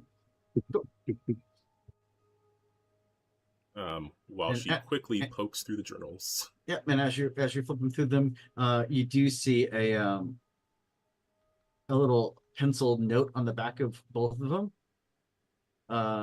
That seems new, like someone wrote with a pencil on the back of them. 20s question mark, 60s question mark.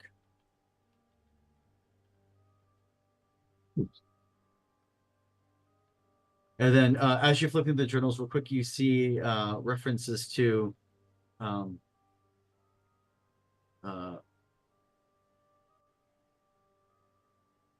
it's happened before, it'll happen again. A note says you cannot trust the faculty. A history dripping in blood. What happened to Marcus Johnson?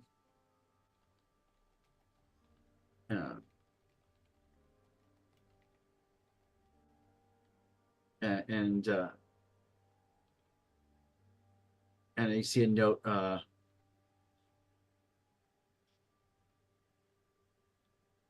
just says Joyce question mark, and it looks like, and the note with Joyce question mark seems to be a photocopy out of your yearbook page.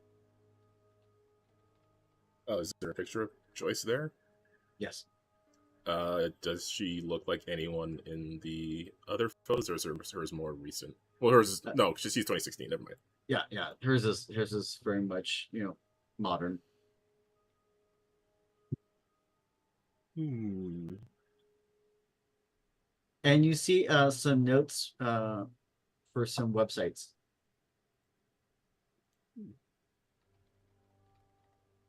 You see a note for Arkham Knights. And you see a note for a King of Lies website. That's aliens. It was aliens. Come Always tell has D. Never, not a word. And then as you're flipping through her journal, you see lots and lots of sketches that she's been doodling. And it seems like she's been drawing. A couple of the sketches look like they're from last year or whatever, because it looks like she was doodling set design like little like handmade, like really basic. Like, okay, we put a board here, we put a board there next to each other. We can do this kind of backdrop, and so with some notes and stuff going, um, you know, backdrop and donkey costume and stuff like that from Midsummer Night's, basically like some Midsummer Night's Dream. And then, but then as you're flipping through it, you see several intricate sketches of what appears to be a wrought iron pattern.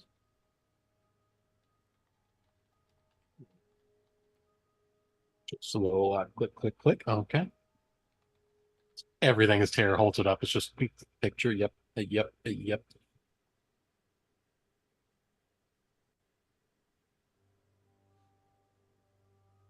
Yeah, and Tara is just becoming more and more enthused as she goes through these.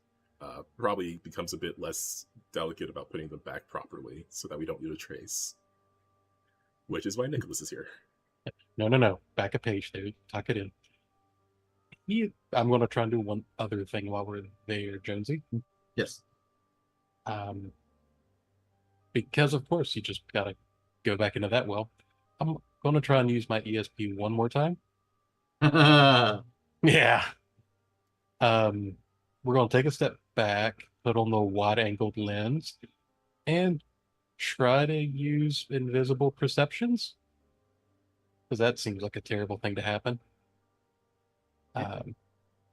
So let's see if it works. For 2 fortune points, I think it will work.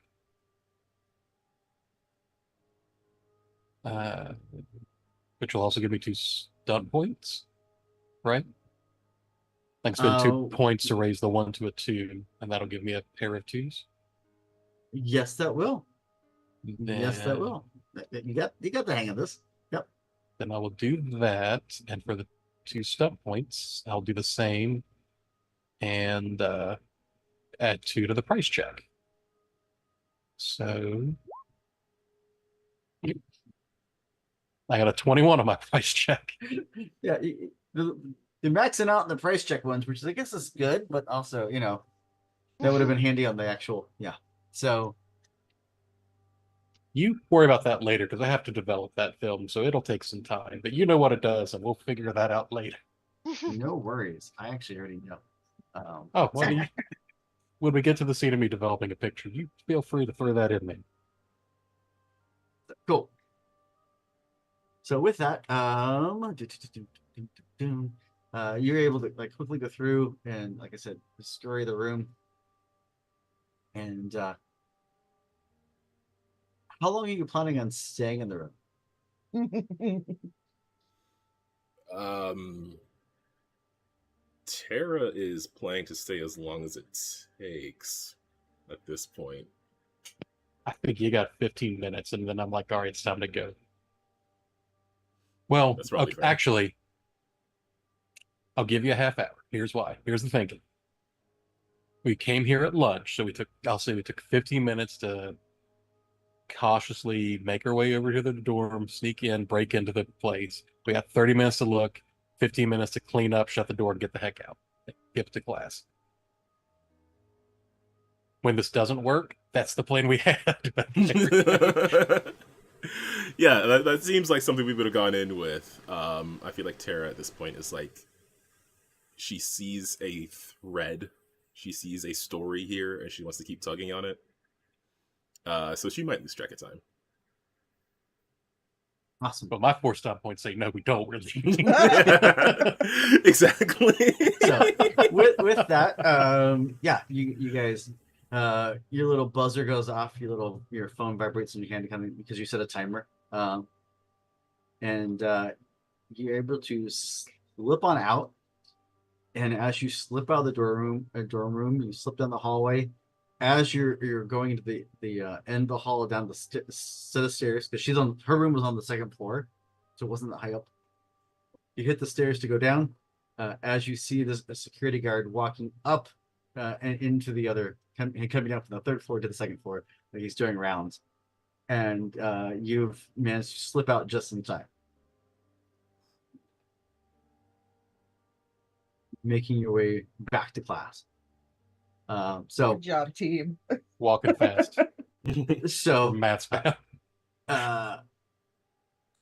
So with that, you have another couple days. It's going to finish up the week. You hit the weekend, so you guys have a little bit of free time to get into shenanigans, because you're going to. I can sense it already. And with that, are you going to be sharing what you found with the others? Oh, later that night, I'm going to develop that picture and then we're going to share. We'll see how that goes. But it's my intent. Tara, it's up to you. You're the journalist. Yeah, Tara was planning to because she has like 3 friends in this school. One of them has a broken nose. He needs some good news. Fire some good news. She does also like she wants to show off to Tobias at this point. She wants to be like, see, I could do it. See, I could do crime. Yeah.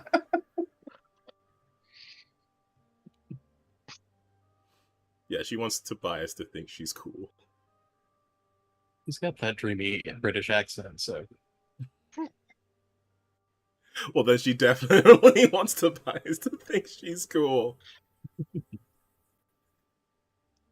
Awesome. So with that, so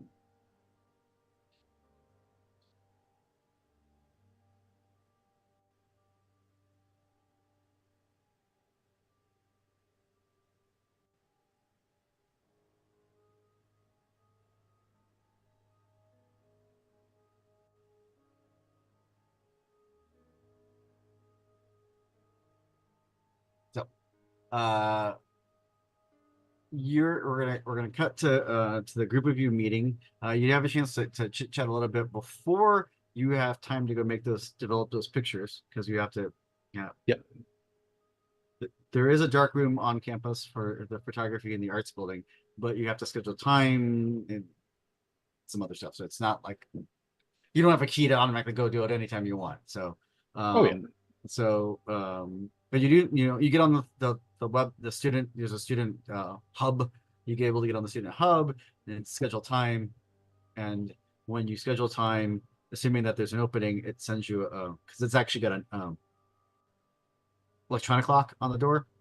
So on that door, so it actually sends you a code that you can use. So they know who's in and out of that room, because those chemicals can cause problems, and they want to be able to track who's in there, who's not in there. So absolutely. If we got a couple days, sometime in the next couple, sounds yeah. good.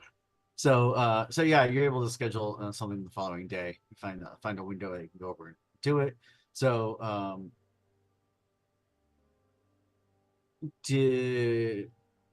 what is your plan of attack? Now that you've got some more information, what is your plan of attack?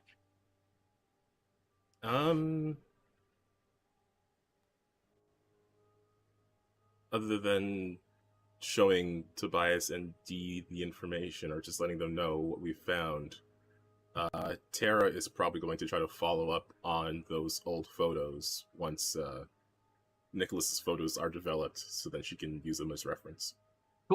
Cool. So yeah, you have a couple of days you can talk amongst you guys can meet up and plan and conspire. So Saturday morning, you got time in the lab to go develop your photos. You go to develop your photos, in the old-fashioned dark room. So you turn off the lights, turn on the red light, and everything gets that sickly red hue as you're developing the photos. String and clothespins to hang them up and all the good stuff. Yep, all the old-fashioned stuff. So as you're doing it and sifting them through, that's when your extrasensory senses kick in as you're developing the film. And so what you don't so much as because it's a variation of the psychic, right? We're running a variation of the atomic writing shtick, but with you it's with photographs. And so you were able to, as you're developing the film, you see, for a second, you thought that you snapped a photo with something crawling on the lens of your camera, because the colors, as the colors start developing, you see what appears to be a giant black spot on your picture, but then you realize it's a body with these giant spider legs coming off of it. And then it looks like for a second that it's not on the photo, it's not on the lens, but more of like it's on the bed in the room. And that if that's the case, then it's larger than you. And then the rest of the colors kind of fill in, and it's not there. And then you have a picture of the room. Yep. Didn't see that. Yep.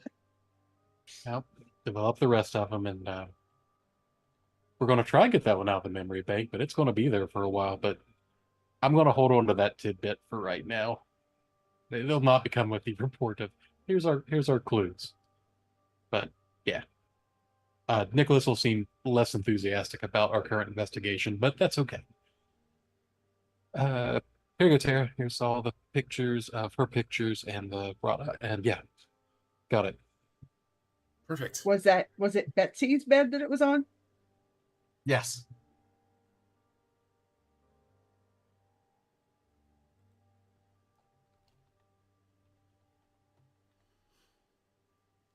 Yeah, these look great. Oh yeah. Glad you Not a glad you single like it. spider body or whatever on this at all. No spiders or nothing. Don't use the S word. I don't like it. Deuce, you might want to Yes. check the journal in roll 20. I would rather not. Oh no. Oh, Almost like I planned for this. well, now the player wishes he didn't look at it, much like the character. She said, "Oh, Oh. He is much less enthusiastic about this investigation than he was previously. So cool. Yeah, so the plan is you got a couple new names, you got a couple new leads. Couple of things that are showing you is, like I said, a photograph of what appears to be a teacher and a set of students, and another seems to be a group of students.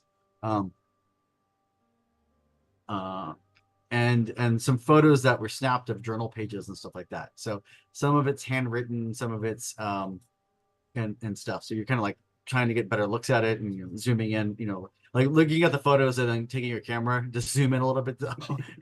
You're taking your phone to like take a picture of the picture to zoom in on the picture. Zoom in Yeah. enhance. Got it. Kind of thing to try to read some stuff. Because Nicholas is doing his best, but Nicholas was also, hey, we've got only so long, and let me snap as many pictures as I can. And I don't really have like a full setup with lights and, take the time to make sure I get the perfect lighting to make sure I can read this later, kind of thing. So, but you're able to cross-reference. Like I said, it does look, like I said, the lone photo you're able to confirm, it does look like a teacher, and it's definitely taken on campus in the 1920s. There seems to be a group of students in the 1960s. And then in the journals, you do see a reference to a Marcus Johnson, which is a new name that you hadn't heard. And then again, Joyce Kennedy, another reference to Joyce Kennedy.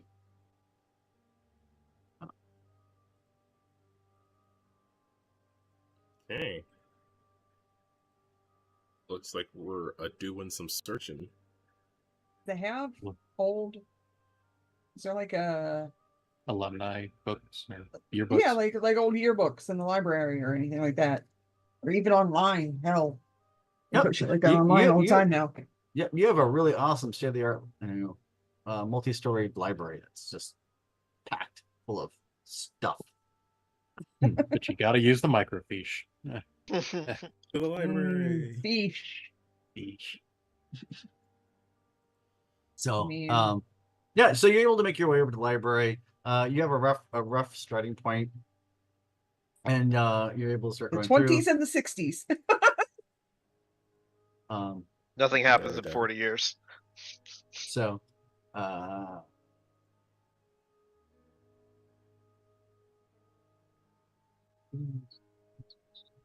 scroll. So as you're looking through,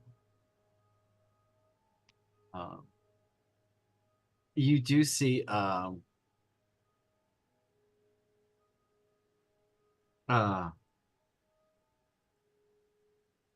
like I said, you go through and like you mentioned library yearbooks, and so you're able to go through and find the yearbook section. Not that difficult to find. You just basically go as you go in library, you go on the terminals and search, and it gives you the location, and you find the yearbooks and start flipping through the yearbooks. You only you know it's the 20s, so you only have a couple years. You only have like 10 years. There's only a whole decade there. It's fine. Well, it's only 10. I mean, you can flip through them relatively fast. And you do confirm, you find a picture of the teacher because you're looking for you're able to find a name, Frederick O'Malley. He is a teacher. He was a teacher in 1922. He looks like he was a teacher in 1922, 1923, and was not a teacher in 1924. And then as you search the rest of the yearbooks for that around that decade, you don't see. Yeah, he joined the staff in 22, was there for 2 years, and then was not a staff member anymore. Does it say what he taught? He taught geography and history.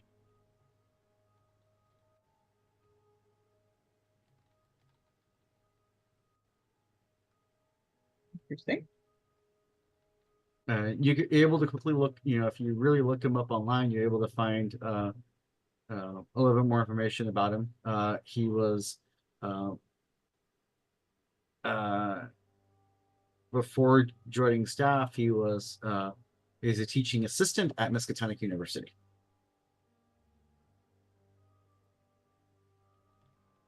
And then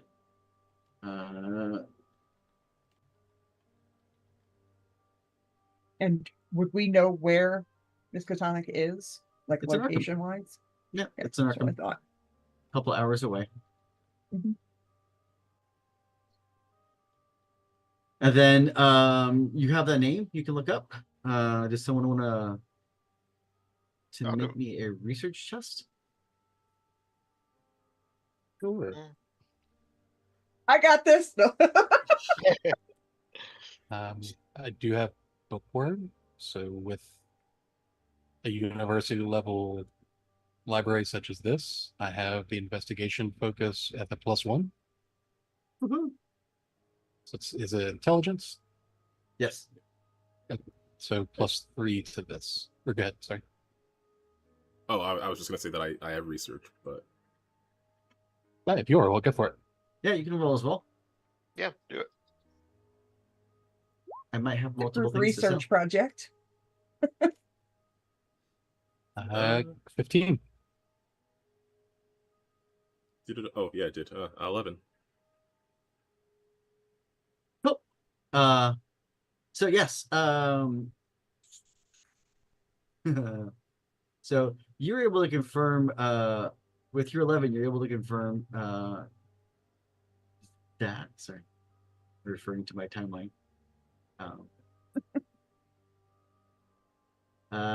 Yes, 19, you confirm that he was a student in 1977. You find him in the yearbook and all that stuff. Confirm that he, and with the 15, you find the bits of the yearbook left out. Wait. Do you mean 1877? No. So wasn't the picture he was in from the 20s? So yeah, there's the 1920s, which is Frederick, right? And you also have a name that you had in the Oh, notes. right. Yeah, Sorry. We're researching Marcus Johnson. Marcus Johnson. Gotcha. I Okay. thought we were still on Frederick. Yeah, you can go back to Frederick if you have follow-up questions or think of something. No, by no, all it's fine. means. I was just I hadn't realized we moved, and I went, wait, what?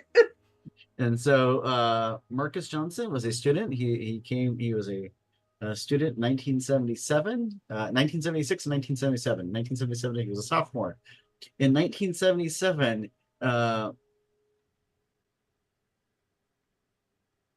there was a fire on campus that destroyed the arts building.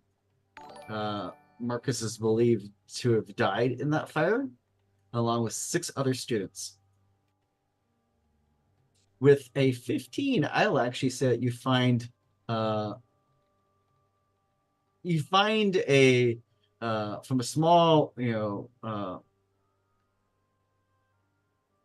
independent newspaper. You find an archive reference on the to the Kingsport Beacon, which was a small independent newspaper that's long closed. But what the other paper left out was the bodies were recovered from the fire. They were killed before the fire, and it's believed that Marcus is the one who killed them. Interesting. Oh Lord. Unfortunate. Very 1970s slasher film style. Took a hatchet to them.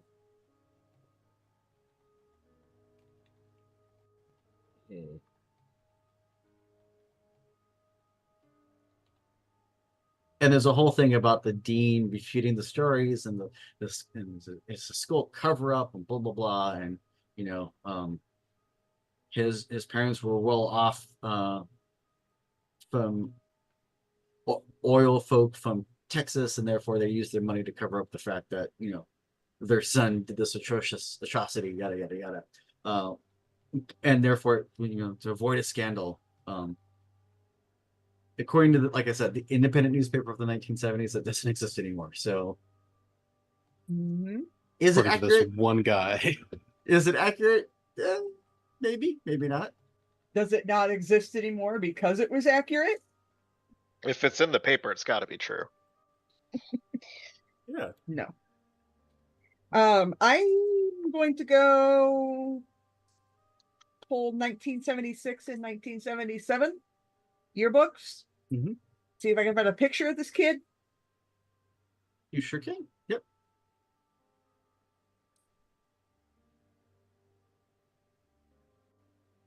And he's for sure not someone from the photo with a group of students. Like that is.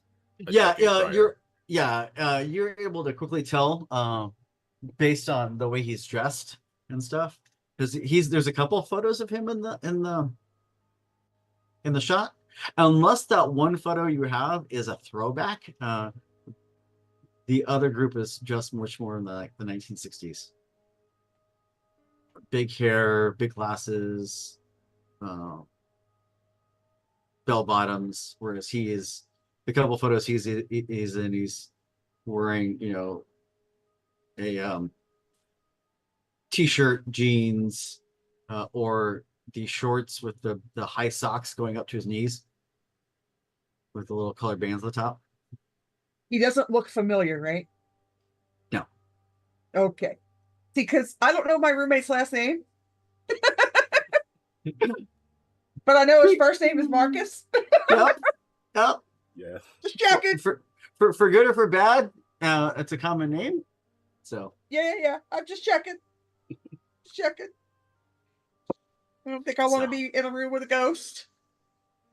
Especially a murder ghost. What about a bean ghost? Sorry. No.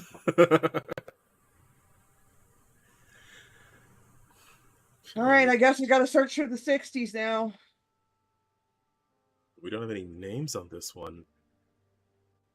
If we can find them in the yearbook, we could have the names. No, but we didn't have a name for old Freddy, so. True. All right, here we go. And she rubs her hands together. if you'd like to go ahead and make me a roll.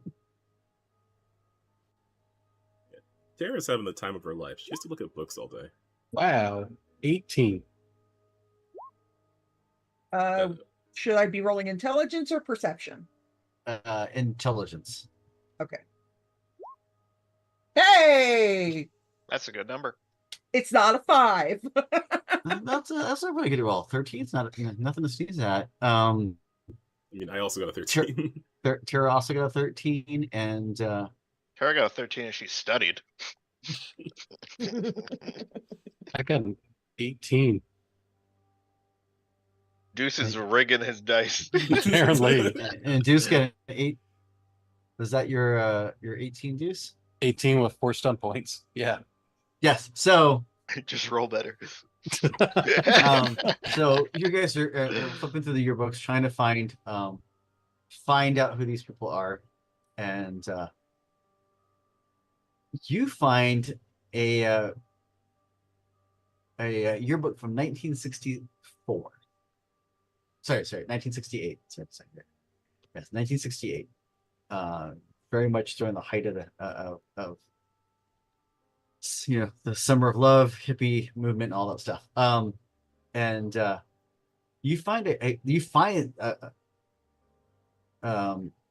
same exact photo that she had. She had the original photo, and it was used as part of the library. Used as part of the yearbook. This particular copy of the yearbook, there were names printed under it. Someone has gone through and ripped rubbed back and forth so heavy with a pen that actually tore the paper, so the names are just been obliterated. Oh, that's Rude. And you see a series of numbers next to it, like someone wrote in with a pen a series of numbers. Okay. What are those numbers?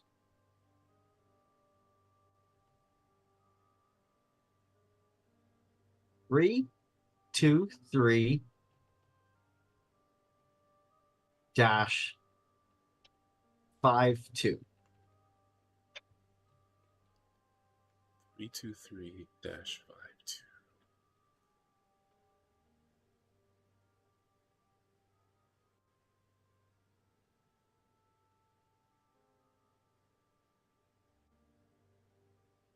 What could it mean?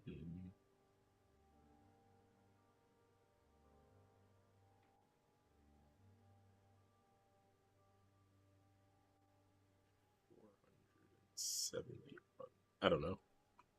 For what it's worth, with some of my stun points, I'm going to surreptitiously make sure that information comes from Tara and D instead of Nicholas. You should slide it out.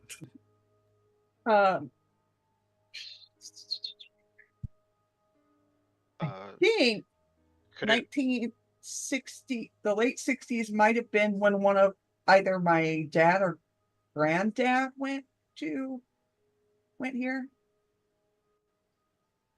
Possibly. Whichever one of them it would be, because D would know, because it's a thing that's like, this is a thing. Just gonna send a quick text to, I guess at this point it would probably be granddad. Hey, we're on a special project. Wondering if you have any of your yearbooks from when you were here that I could borrow.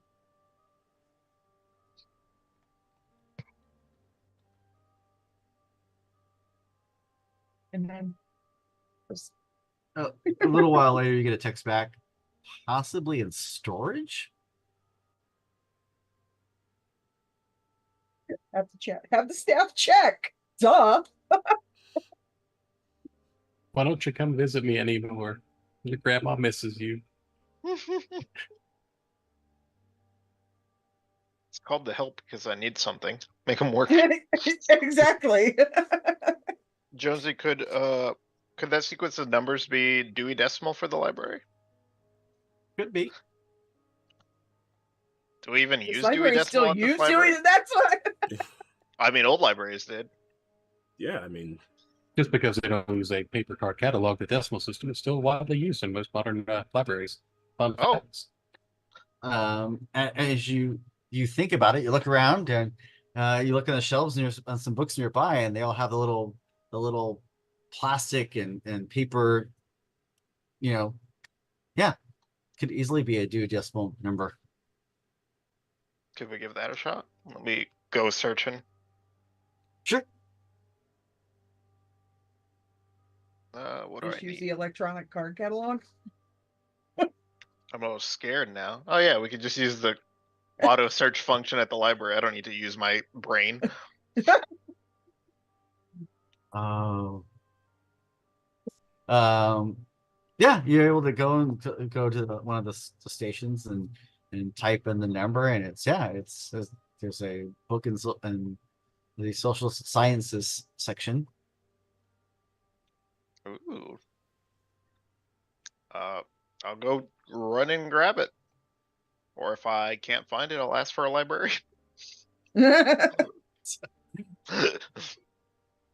So there's a couple people working. The library staff is actually not that large for the size of the school. It's not that large because a lot of people do their online.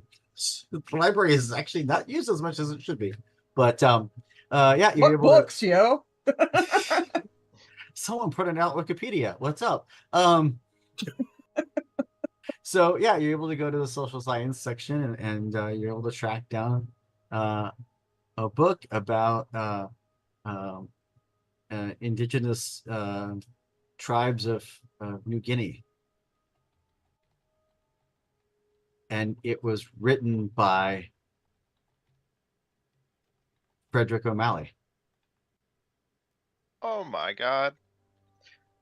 The alley cat was an anthropologist. I'm gonna run back to the group.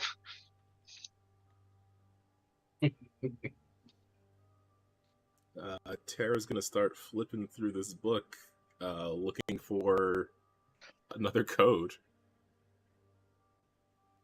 Or maybe the information is relevant, but she kind of assumes it isn't.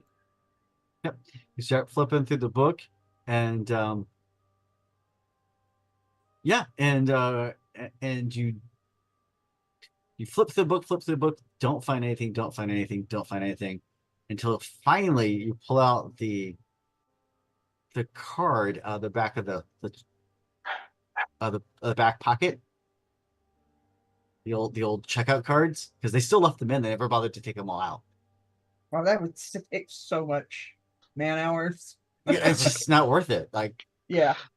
and so you pull it out and flip it over, and you can see the little pouch in the back. Someone has gone and there's a barcode on the back now that they scan instead of the old punch cards, but they never took out the old punch card. And on the back of the punch card, you see a whole bunch of numbers written down and what's obviously some sort of code. And so it could be you think it's possible that you might be able to say it's obviously a code though. It's a bunch of numbers and what appears to be random sequence, which you quickly suspect is not a random sequence. But it's not something you can immediately identify right off the right the second. It's something that you have to work at a little bit. So All right. Is it Fibonacci? Nope, I'm out of ideas. I mean, that's the first hole in one I'm gonna get for a minute, so I don't know.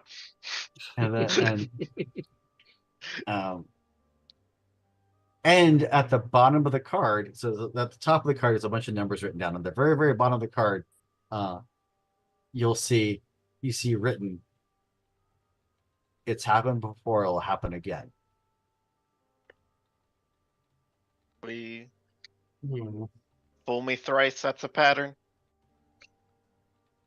Yeah, we saw the same thing in That was in wasn't that Betsy's in notes. one of her journals? Yeah, in Betsy's journal. Take out my little box and start pulling out the photos and laying them out with our investigation. It's this page. You said it's happened before, it'll happen again. Cannot trust faculty. History dripping with blood. What happened to Marcus Johnson? a note about Joyce, some notes on websites. This is an actual mystery we're involved in here. Yeah, I'm gonna go get another lock for my door now. Good to- oh, Someone's on Amazon ordering extra locks. Yeah, pick up Okay. some spider repellent too while you're out. why? Oh, just cause. What? Nothing. Fine. Did you see a spider? Yeah. It's fine. You know, a Oh. little bit of vinegar spooks them away, right? We don't need to buy big repellent from big repellent sellers. Oh, they get 2 jugs of vinegar. I've heard peppermint works too. Mm. I have a thing with peppermint. I can't do it. Can I ask a dumb question? Uh-huh. Yeah. No, That- this is D asking the group. Oh, sorry. Oh yeah, Can Yeah, I the- ask a dumb question? Sure. it How do won't you- be dumb till we hear it. How do you spell Kensington? That's a dummy question. Oh, Why are we doing this? I mean, there's a story here, and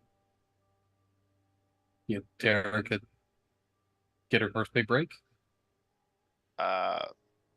This Or it could affects- be inspiration for a novel.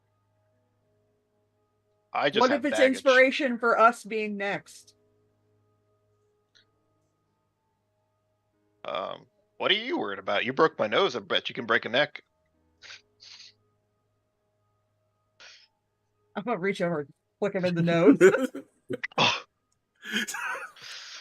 Oh, I'm gonna snitch on you twice. Yeah, you can't prove it this time. Yeah, you're right. I'll get you back later, though.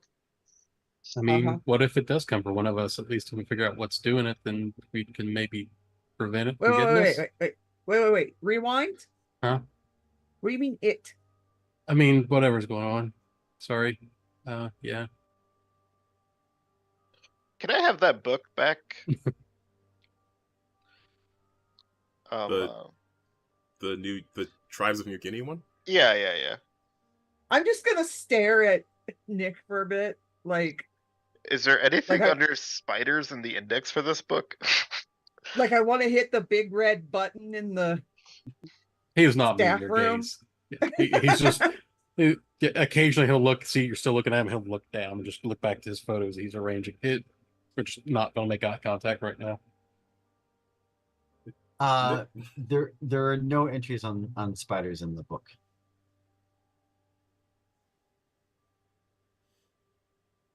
Nicholas, All it's right, okay. I mean, a lot of people are scared of spiders. Yeah, Yeah. sure. I'm just gonna give you the fry squinty eyes.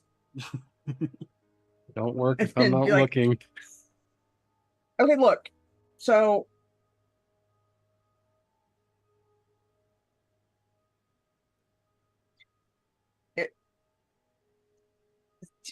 do your magic internet stuff and figure out Magic internet. Who- yeah, who Frederick O'Malley actually is. Why did he teach here and then stop teaching here and then write a book? Was the book written before or after he was a teacher here? That's a good question. Before. So why did he do this? Why did he go to Papua New New Guinea and then write a book and then be a teacher here and then suddenly stop being a teacher here? What happened to him? Great question. Would you like to make an investigation, research? I'm check? asking the people who do the magic internet research these questions. Sure. Um, I'll do it on my phone and not on the school computer. I'm not The, necessarily. The I'm and a as far as the book is, managerial type, not a doing stuff type. and as far as the book is, you check out the book. The book is done by Miskatonic Press. It's a small press section of the Miskatonic University Research Department, and it predates him working at the school. So it was when he was doing his master's and stuff that he basically.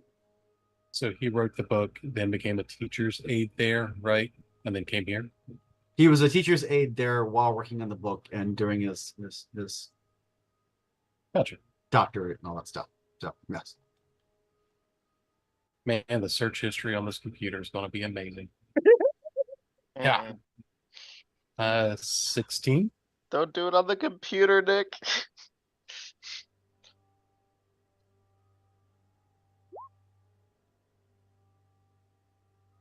Yeah, I just got 13. You got a 16, Nicholas? I do. I'm very good at books and things. You is book smart. With a 16, you have you found his obituary. The year after he's no longer a teacher. It was the summer after in the summer he was at the school. So like the summer of 1923. Yep. Says that he appears to have died. His car was found off of a side of a road. Believed to have got caught in a flash flood during the recent rain season. So it kind of goes into some details about the rain and stuff. And there were one other car was also found and kind of goes on there and talks about and then you bring up and you think he got name dropped because he was actually a teacher and considered in good standing with the locals.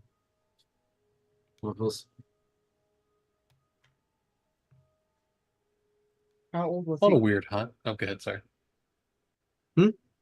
How old was he when he died?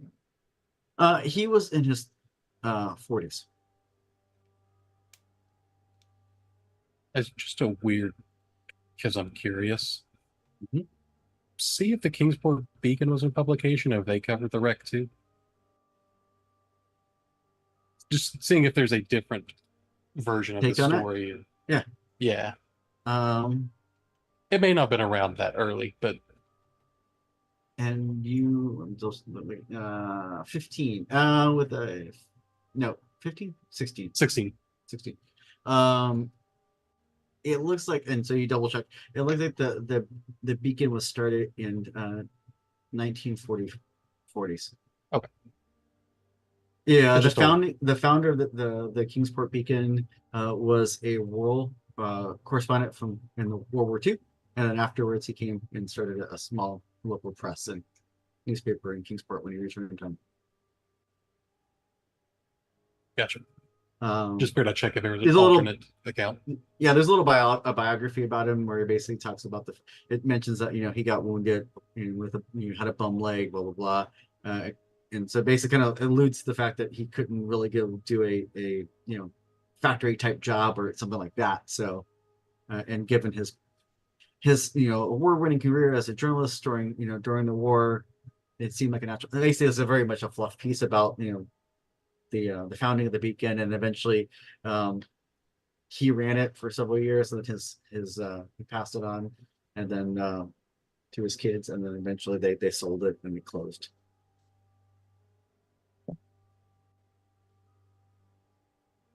Do we happen to know where Betsy is from?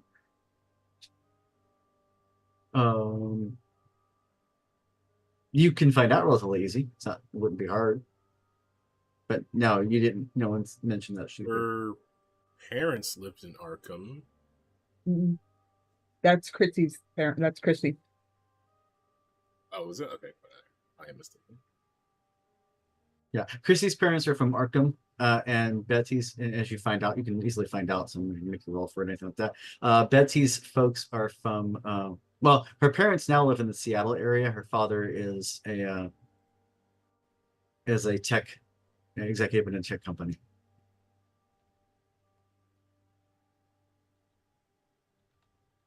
So she was basically born and raised in Seattle? Seattle and California. So, okay. She was you can find out she was her family, her parents met and married in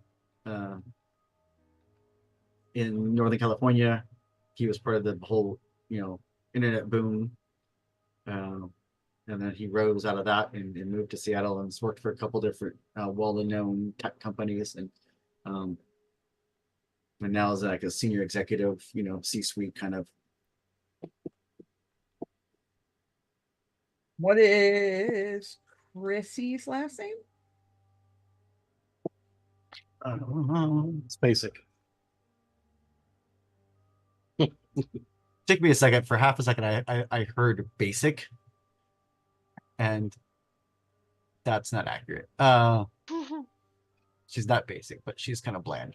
Like milk toast. Like pumpkin Milk toast spice. is a lot of things, but it would definitely not be bland. Like How do you- Gross. like pumpkin spice and Uggs, kind of basic.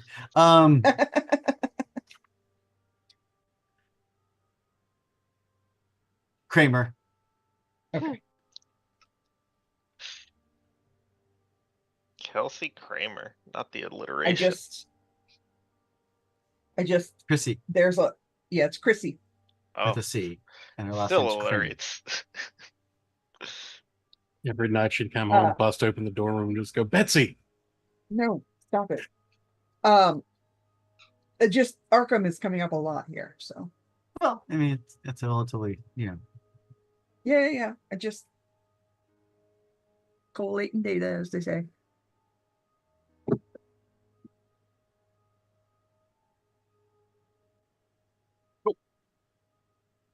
And so, with that, you're at the library hitting the books on a Saturday, which makes you a bunch of nerds. Oh, that's what Excuse Tobias you. said. That's true. Yeah, that's right. That's right. And look what happened to Tobias. And so we actually are. This looks like seems like it's a really, given time and given where you're at, seems like a really good place to wrap up for the first episode of our game. So definitely give you a chance to mull over some stuff, and definitely if there's something that you want to make sure that you research or whatever, you can welcome to shoot me a note offline. That way you can bring it up next time we play.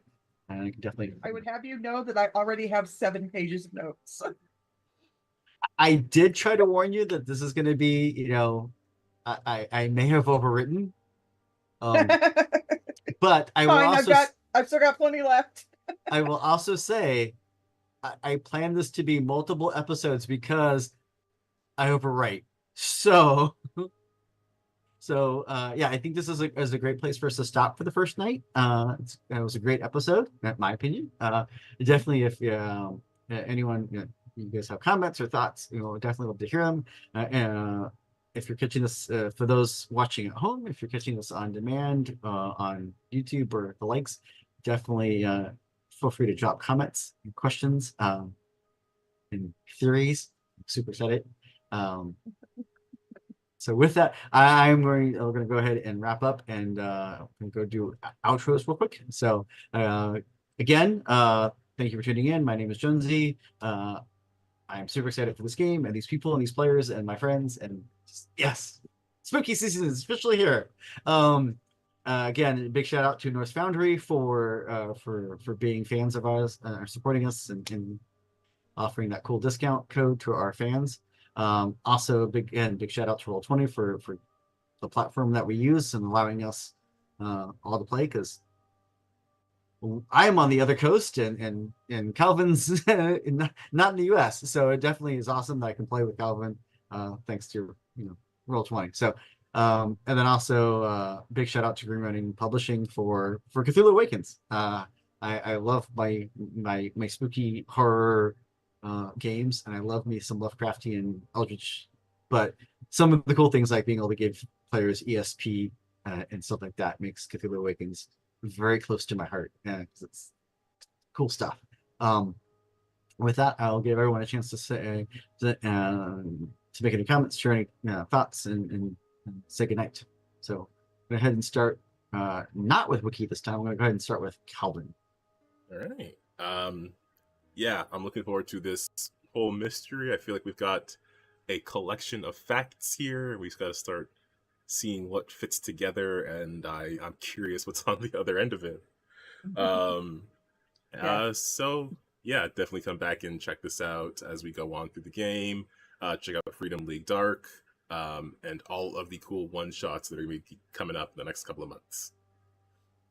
And again, I want to mention the Win with Dice channel. If you're into tabletop games, if you're into seeing gaming live streams, started playing the Evil Awakens over there.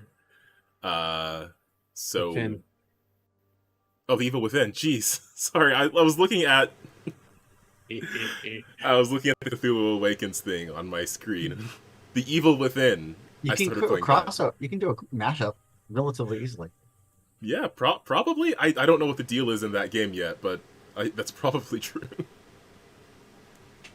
So yeah, if you want to see me doing something scary over there, go check that out. You want to see Calvin scream a lot Yeah, I think that's what's going to in be an happening. undignified manner. I can pretend to be dignified. And I guess with that, I will pass it over to Deuce. Howdy, everybody. Thank you so much for watching. However you do, those who watch us live, always appreciate you here. Those watching after the fact, leave a comment. Tell us what we did well, what we did poorly, what you do instead. It's always appreciated. And I will leave this session with a question. What has 8 legs and wants to be a speedster? The 4 players in this party, and when we find out what I saw. You let that sink in. D already noticed how you guys didn't actually answer the question of why the fuck we doing this. I told you I don't want to get caught by that. So yeah. Ooh, lots of vinegar. Stay safe. And with that, we'll drop it down to Wiki. I got nothing except, thanks for stopping by. I hope you had a good time. Sorry about all those Canadian glitches. I don't know.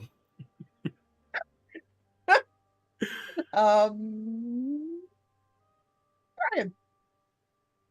Hey, it's me. It was a fun blast playing. It's cool that we finally got into the swing of things, trying to figure out what happened to Betsy. And I am excited to see what other bodies might fall from the ceiling. I'll give it to Jonesy. So, yes. Sorry. I miss GMing, and I couldn't have asked for cooler people to take on this roller coaster ride. So, yay!